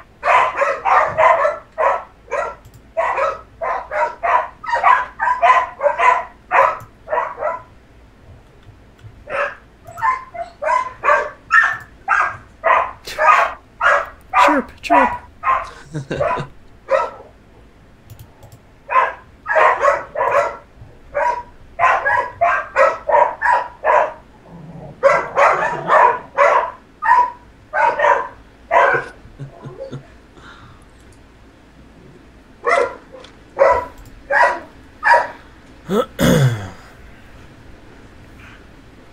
So did you hear about the Target thing that happened?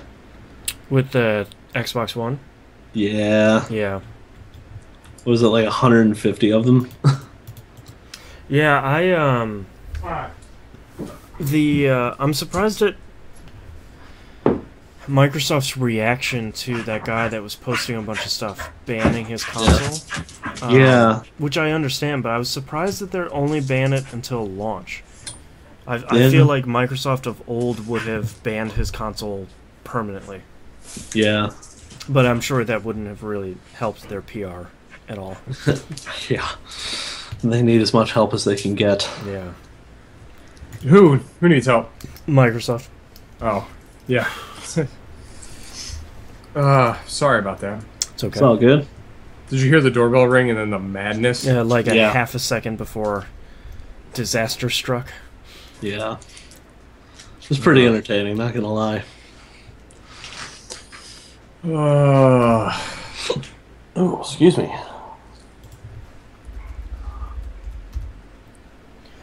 Alright, I'm ready whenever you guys are.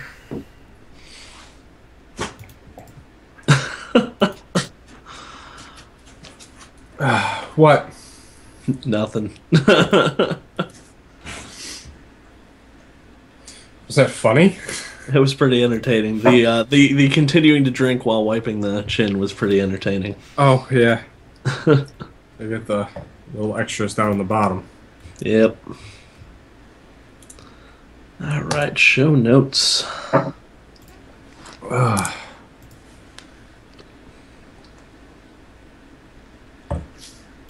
Yeah, we're just starting to little dribble. Just...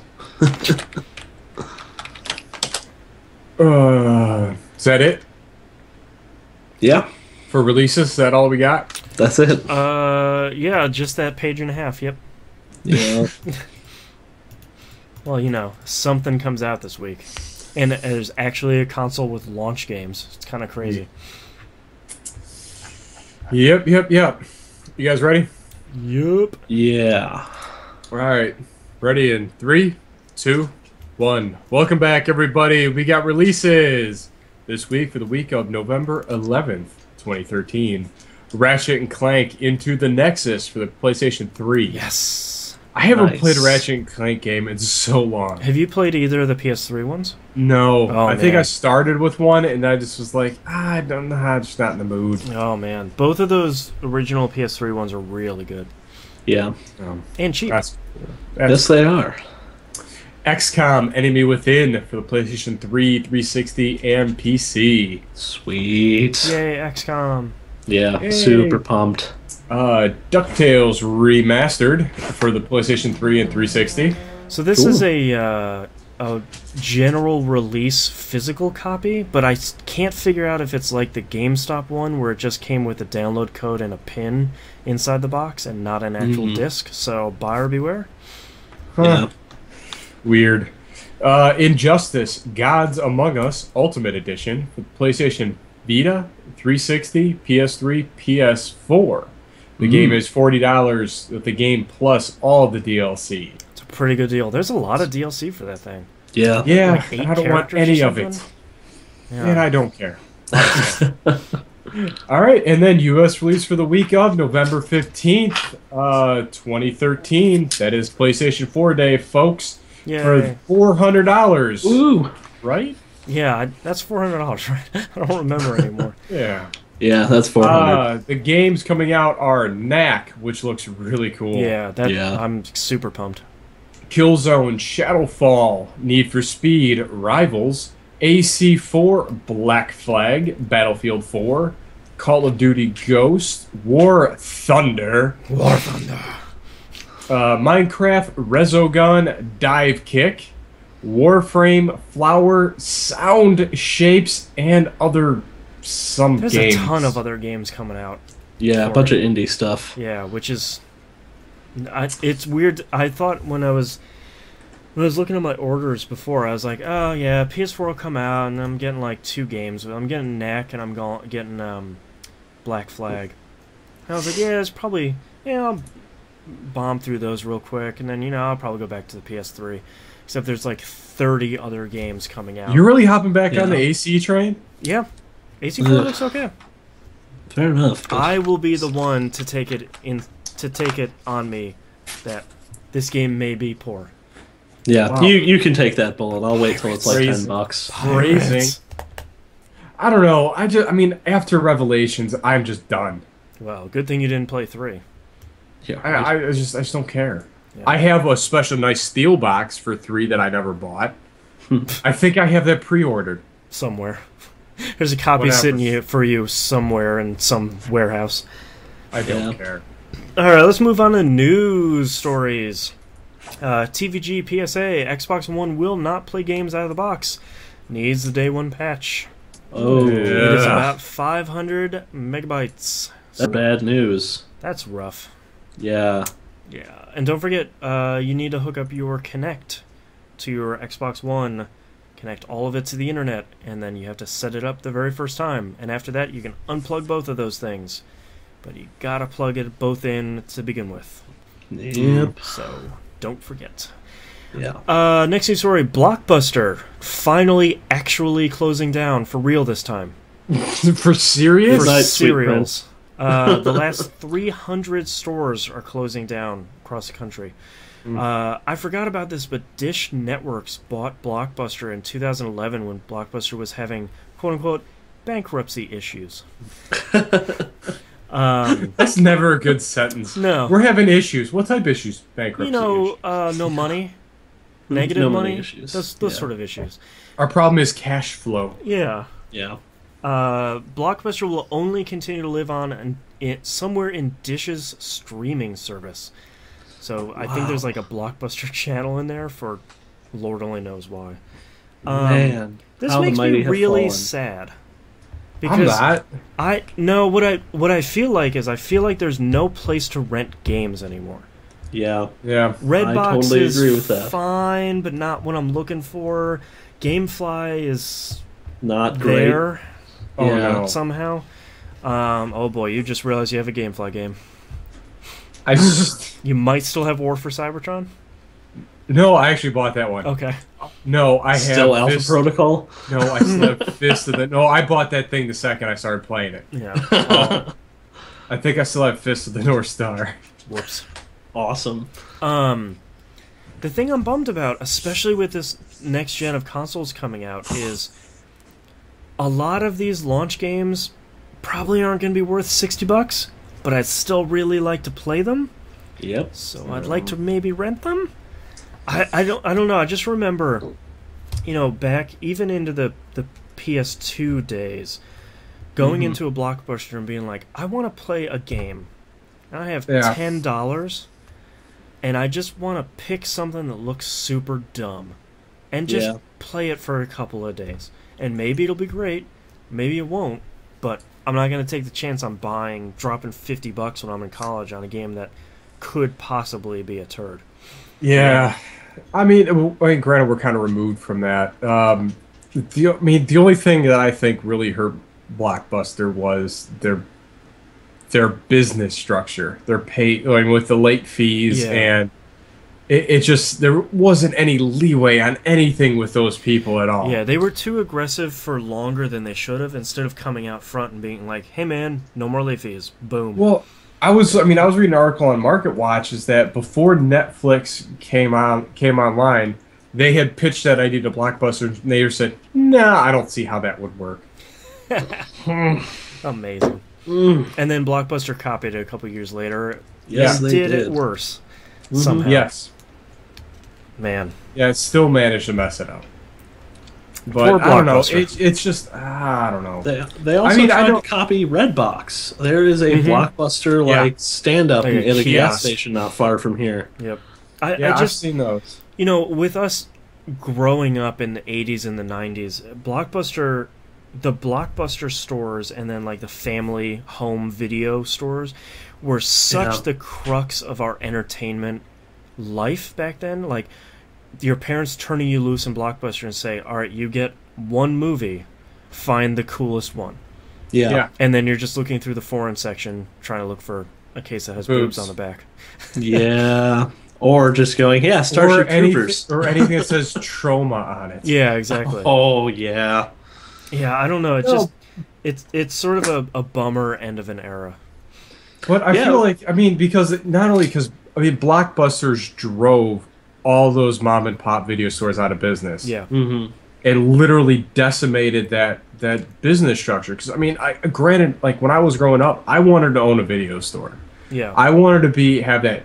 You know, I wanted to be that hipster dude behind the counter telling people what to watch. Watching movies all day, arguing about widescreen versus full screen. Oh yeah, same stuff. Oh, I bought the TV. I want to see the whole picture. You know, you it just, fool.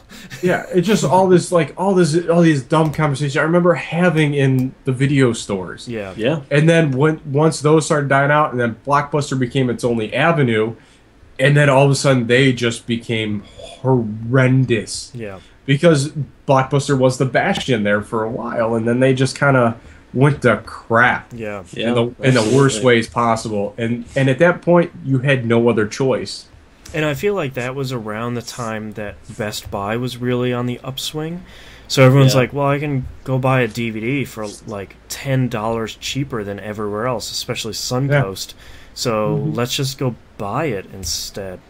And you know what? I mean, granted, I had another moment in Best Buy. Oh yeah. So, all right. So I really want to watch this movie, The Europa Report, and I want to buy The Hobbit, the extended edition. Okay. So I go online and I feel like, okay, check available sources. Like, okay, I know it's at my home base in Strongsville.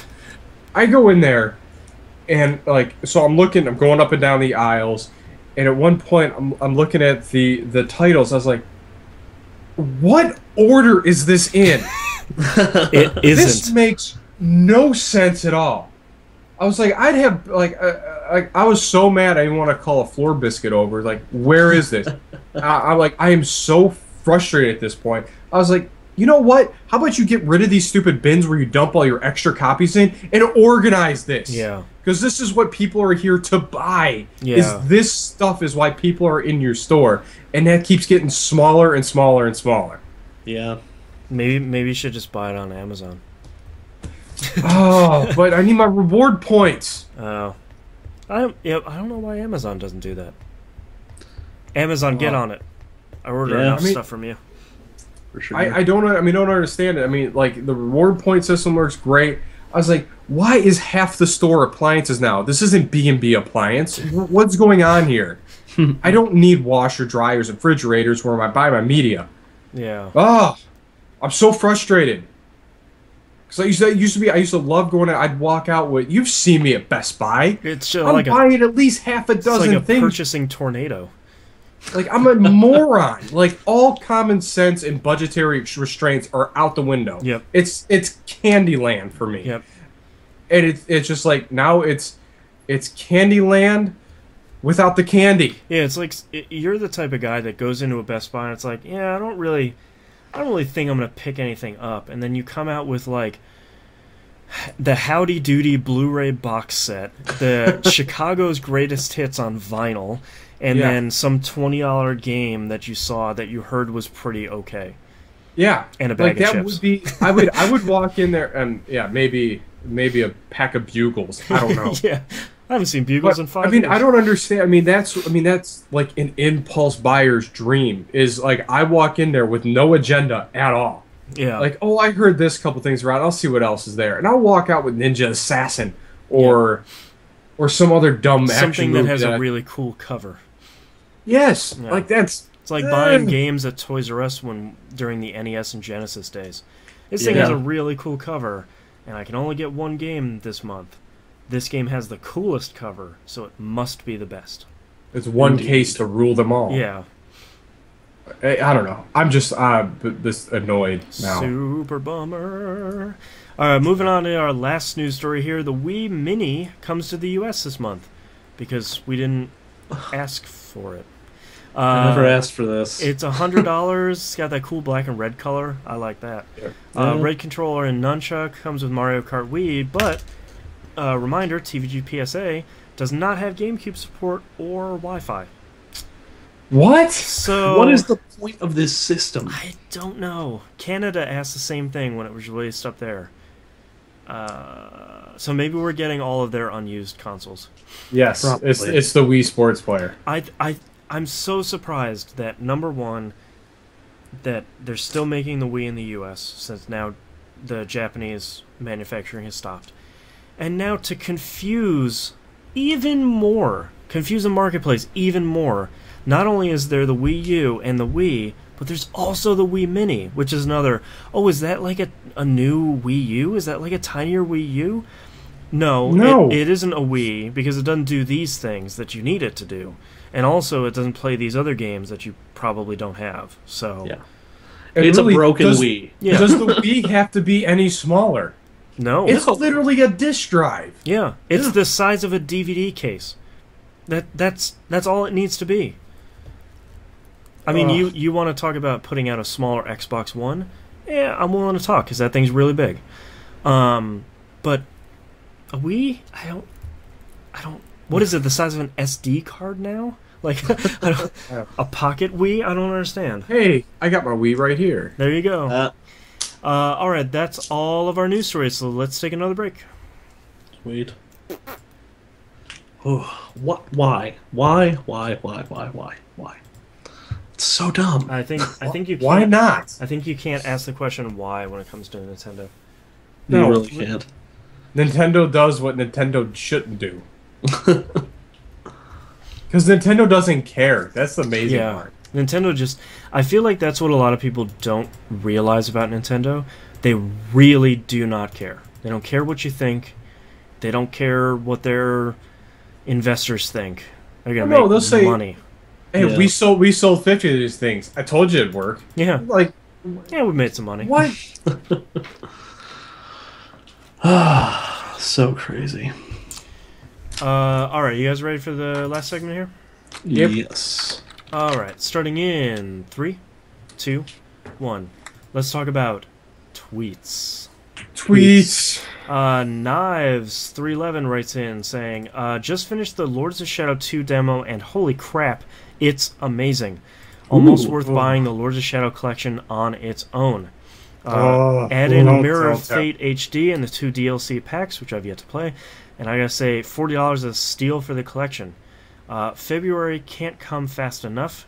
Now I gotta dig into Mirror of Fate so I can fill the story between part 1 and 2. Peace out, y'all. Did not know Mirror of Fate was the stopgap, the bridge between 1 and 2. So now maybe I gotta play this stuff on PC. Yeah. Thanks, Knives. Making me play more great games. Jeez. Givinator writes in and says, worst minigame you've ever played that isn't the Final Fantasy 13-2 clock puzzle. Which, hold on. Nothing can be worse than that. Let's just set that at the beginning. There's easily the worst minigame in video game history over its 40 years. So other than that... I think a couple of the old original Mario Party were probably the most ill-conceived puzzles in games ever. Like, just the fishing. Granted, it was a great idea to cast out and then use your hand, but the physical injuries it caused to your body. Yeah, Mario Party 1 hurt a lot of us. Yes. My hands were just raw from playing those games. I feel like I can't put my finger on it, but I feel like there's one video game. It was one of the first couple of games that like tried a hacking mini game that did it terribly, and I cannot... Dead Space Ignition was the worst. Oh, yeah, that might win. That might win mine. That's 3 terrible mini games. There was the one that I don't think humans could understand what it was. The light bouncing one. Oh no, the virus one. Oh god, like that made no sense at all. Oh. I think my least favorite mini games period were the Golden Saucer games in Final Fantasy VII. Great, now I have that song stuck in my head. You're welcome. Monster. A majority of those were terrible. Oh, you mean you don't want to snowboard? Yeah. Yeah. Chocobo Racing? Woo! Chocobo Racing was actually kind of fun. I enjoyed that one. Yeah. I can't discount that one. But like the like fighting one, which it was like, oh, you gotta guess. Feed a Moogle a nut. Yeah. Why am I doing any of this? This is dumb. Alright, I'm gonna say the best worst mini games was the Chihuahua Racing and God Hand. Yeah. That's one of the best terrible things ever. Like what idea? What dartboard did that stick to? Where that was viable? Darth Seabass in chat says Fusion Frenzy, all of it.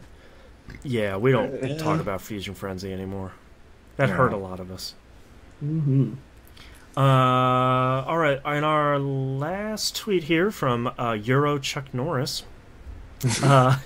Question: Are you guys attending a midnight launch for the consoles? Hell no. Not. You couldn't pay me to do that. No. That sounds like a bad scene. Yeah. No. I don't know. I don't. No, thank you. I can't. I don't. No. Can't even fathom that. All right, moving on to emails. Actually, we got some questions here in chat. Dimebag315, if you weren't getting a system, what game would be a system seller? He says mine would be Fallout 4. I doubt that would be exclusive though. Yeah. Maybe for me, that we somehow managed to miss an announcement of a Sleeping Dogs sequel the other week. Sleeping Dogs Triad Wars, which hopefully is not like an online shooter. But that might do it for me. Yeah, I think that would probably put me in the mood to buy a new console right away. Yeah. Oh man, Metroid is always a system seller for me. I would buy any Nintendo console that had a Metroid game. Yeah. Yeah. Especially a Metroid Prime. Like I would love to dive back in there. As far as a system seller, I'm pretty partial to Castlevania. Yeah.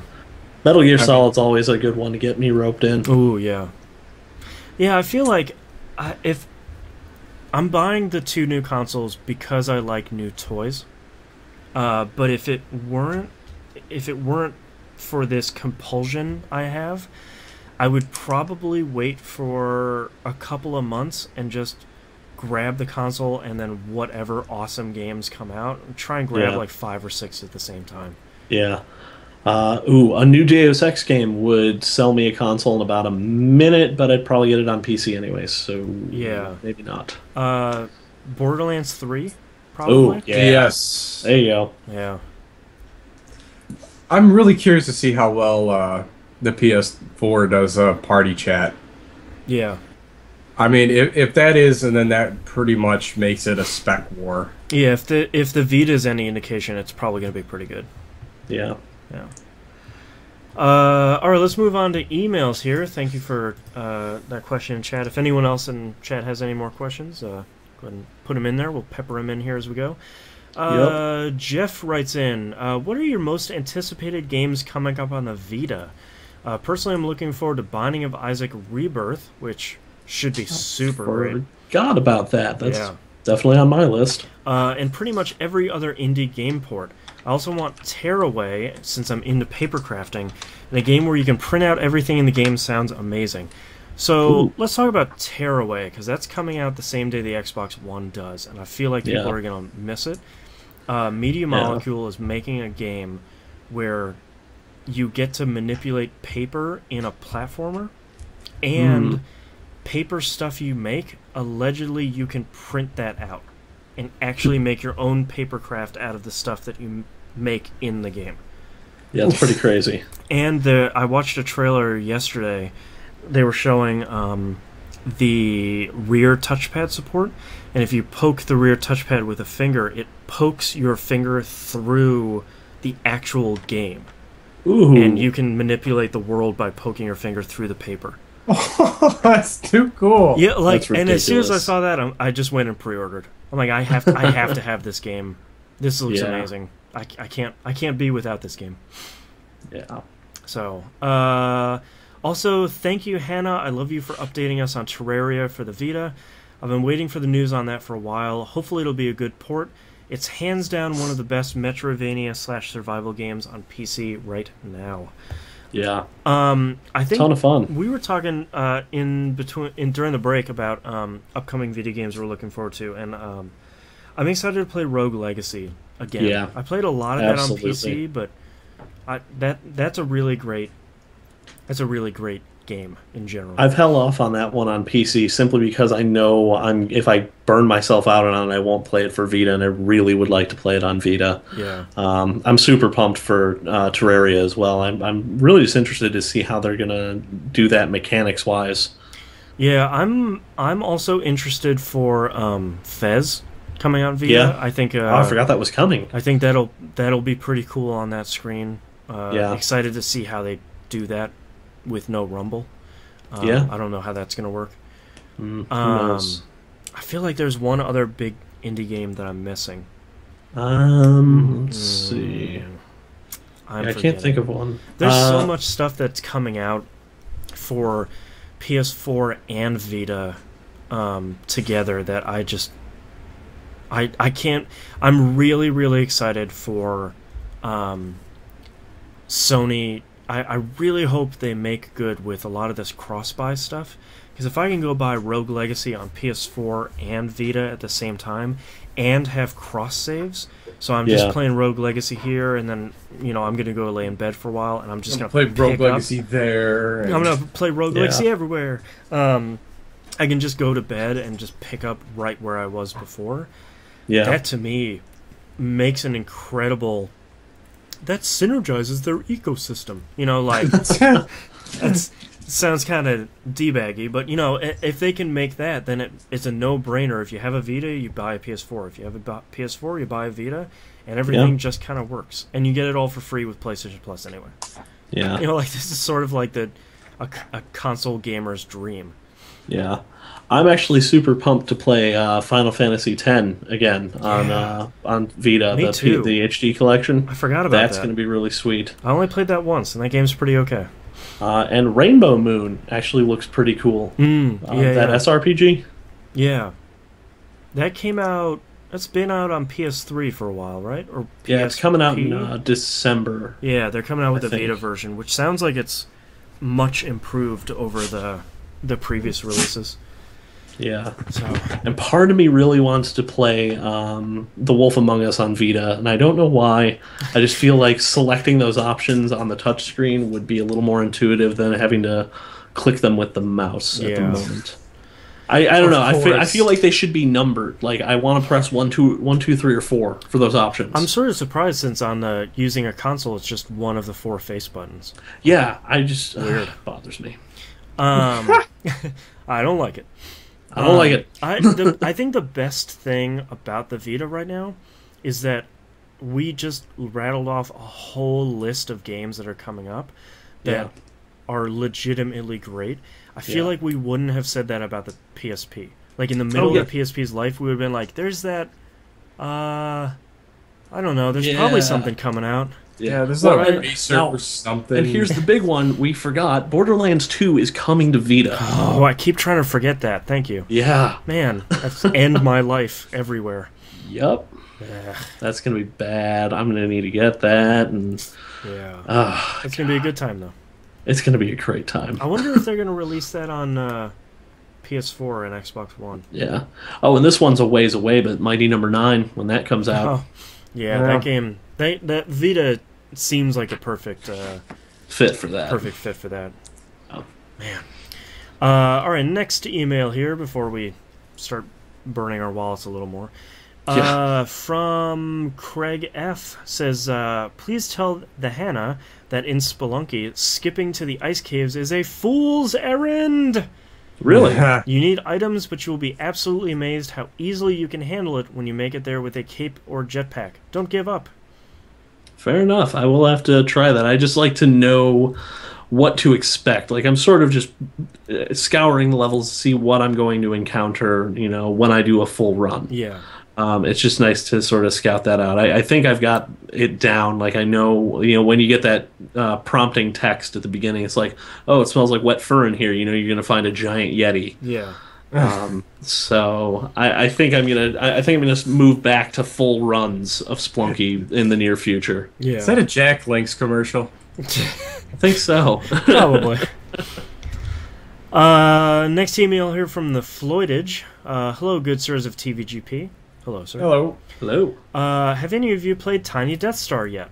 We have, as a matter of Yes. fact. That's right, there is an iOS and Android game out now that is almost exactly the same as Tiny Tower, only this time your tower is on the Death Star. And if that isn't enough, you get to get you downloaded right now, they even have Star Wars themed elevator music, which we forgot to mention earlier is pretty much the best thing. Hearing music of Star Wars themes is really, really, really great. That needs to be in all elevators everywhere now. Yeah. Yep. God, so good. Chris H writes in, aka Angel Eye. Out of curiosity, I redboxed the new Assassin's Creed, which, by the way, I really like turning redbox into a verb. I like, oh man, I totally redboxed that game. It was fine. I like that. 2 thumbs up. I've only played the first game with bits and pieces of the second and its sequels. I found this game to be quite fun, but what really sticks out is the ship combat.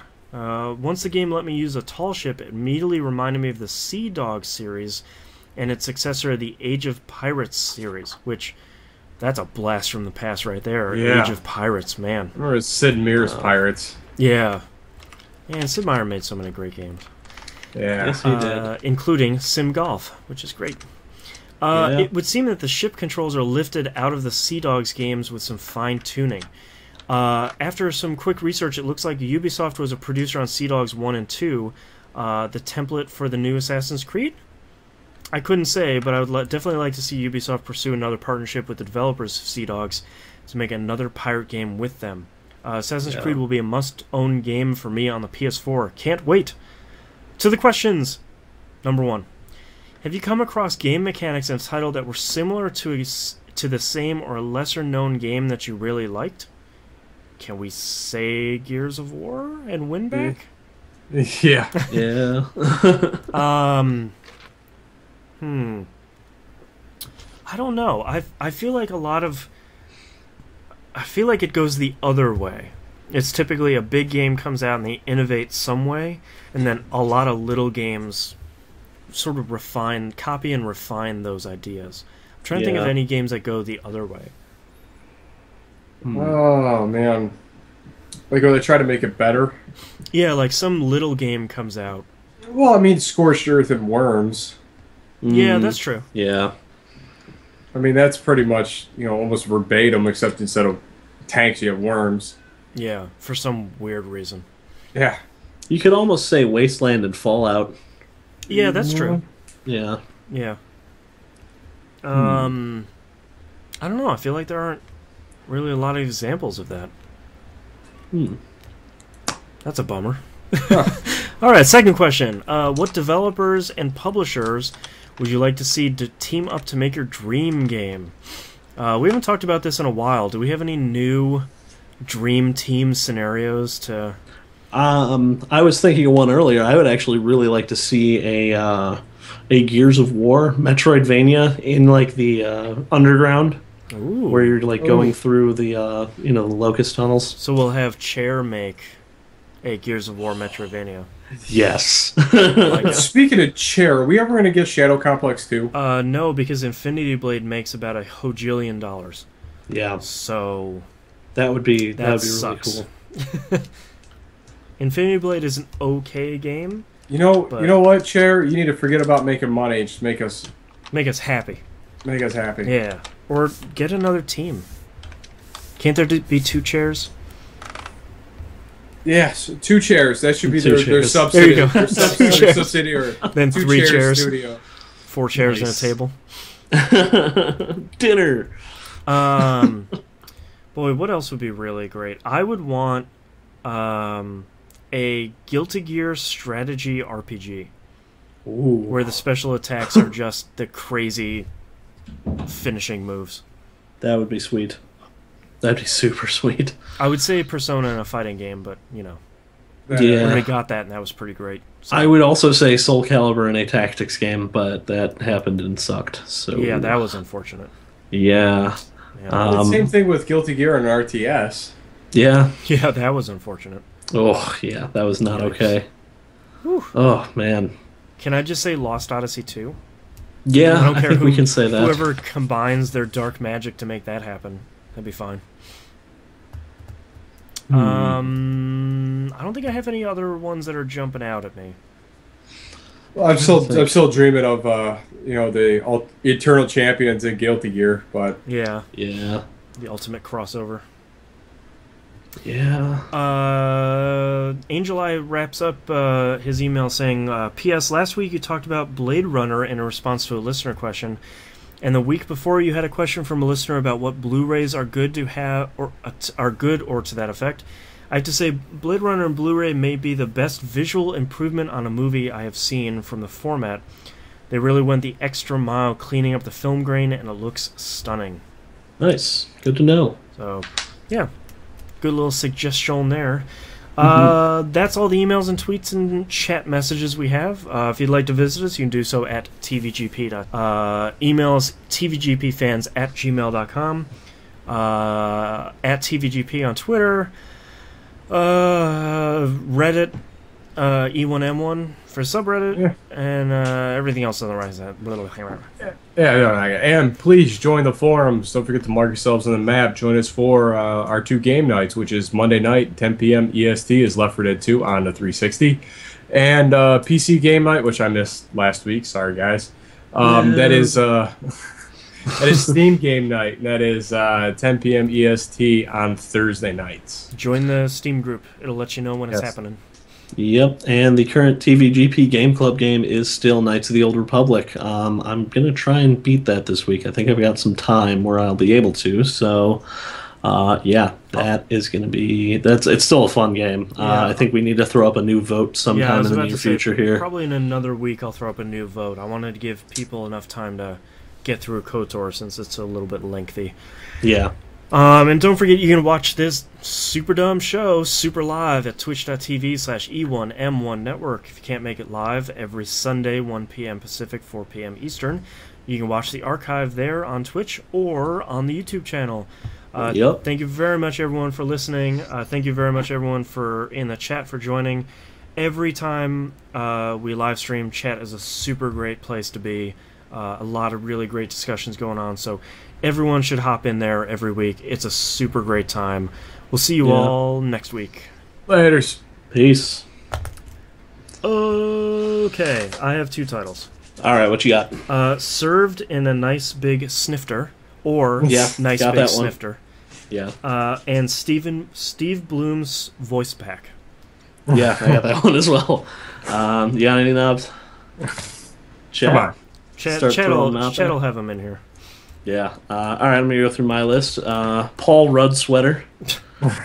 Looking respectable. Nice big snifter.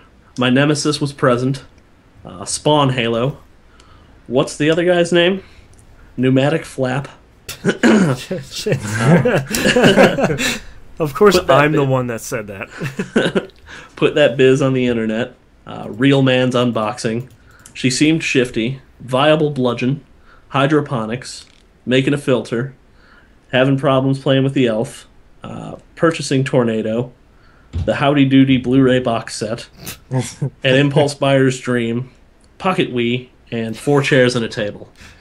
I kind of like 4 chairs and a table.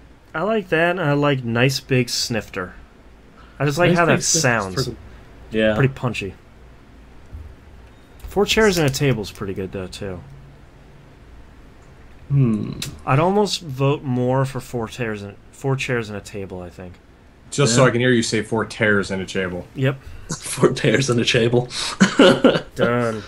Yeah. 4 chairs. And a table. And a table. Starting in 3, 2, 1. This is that.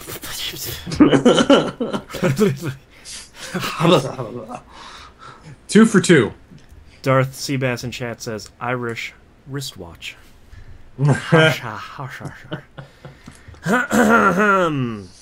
Take 2. Starting in 3, 2, 1. This is That Video Game Podcast, episode 316 for November 11th, 2013. 4 chairs and a table. Beef. It's what's for dinner. It's dinner time. Weird. All right. Thank you very much, everyone, for joining us in chat. Super appreciate it every week. Love seeing you all in here. Love chatting with you. See you next week. Peace. Bye.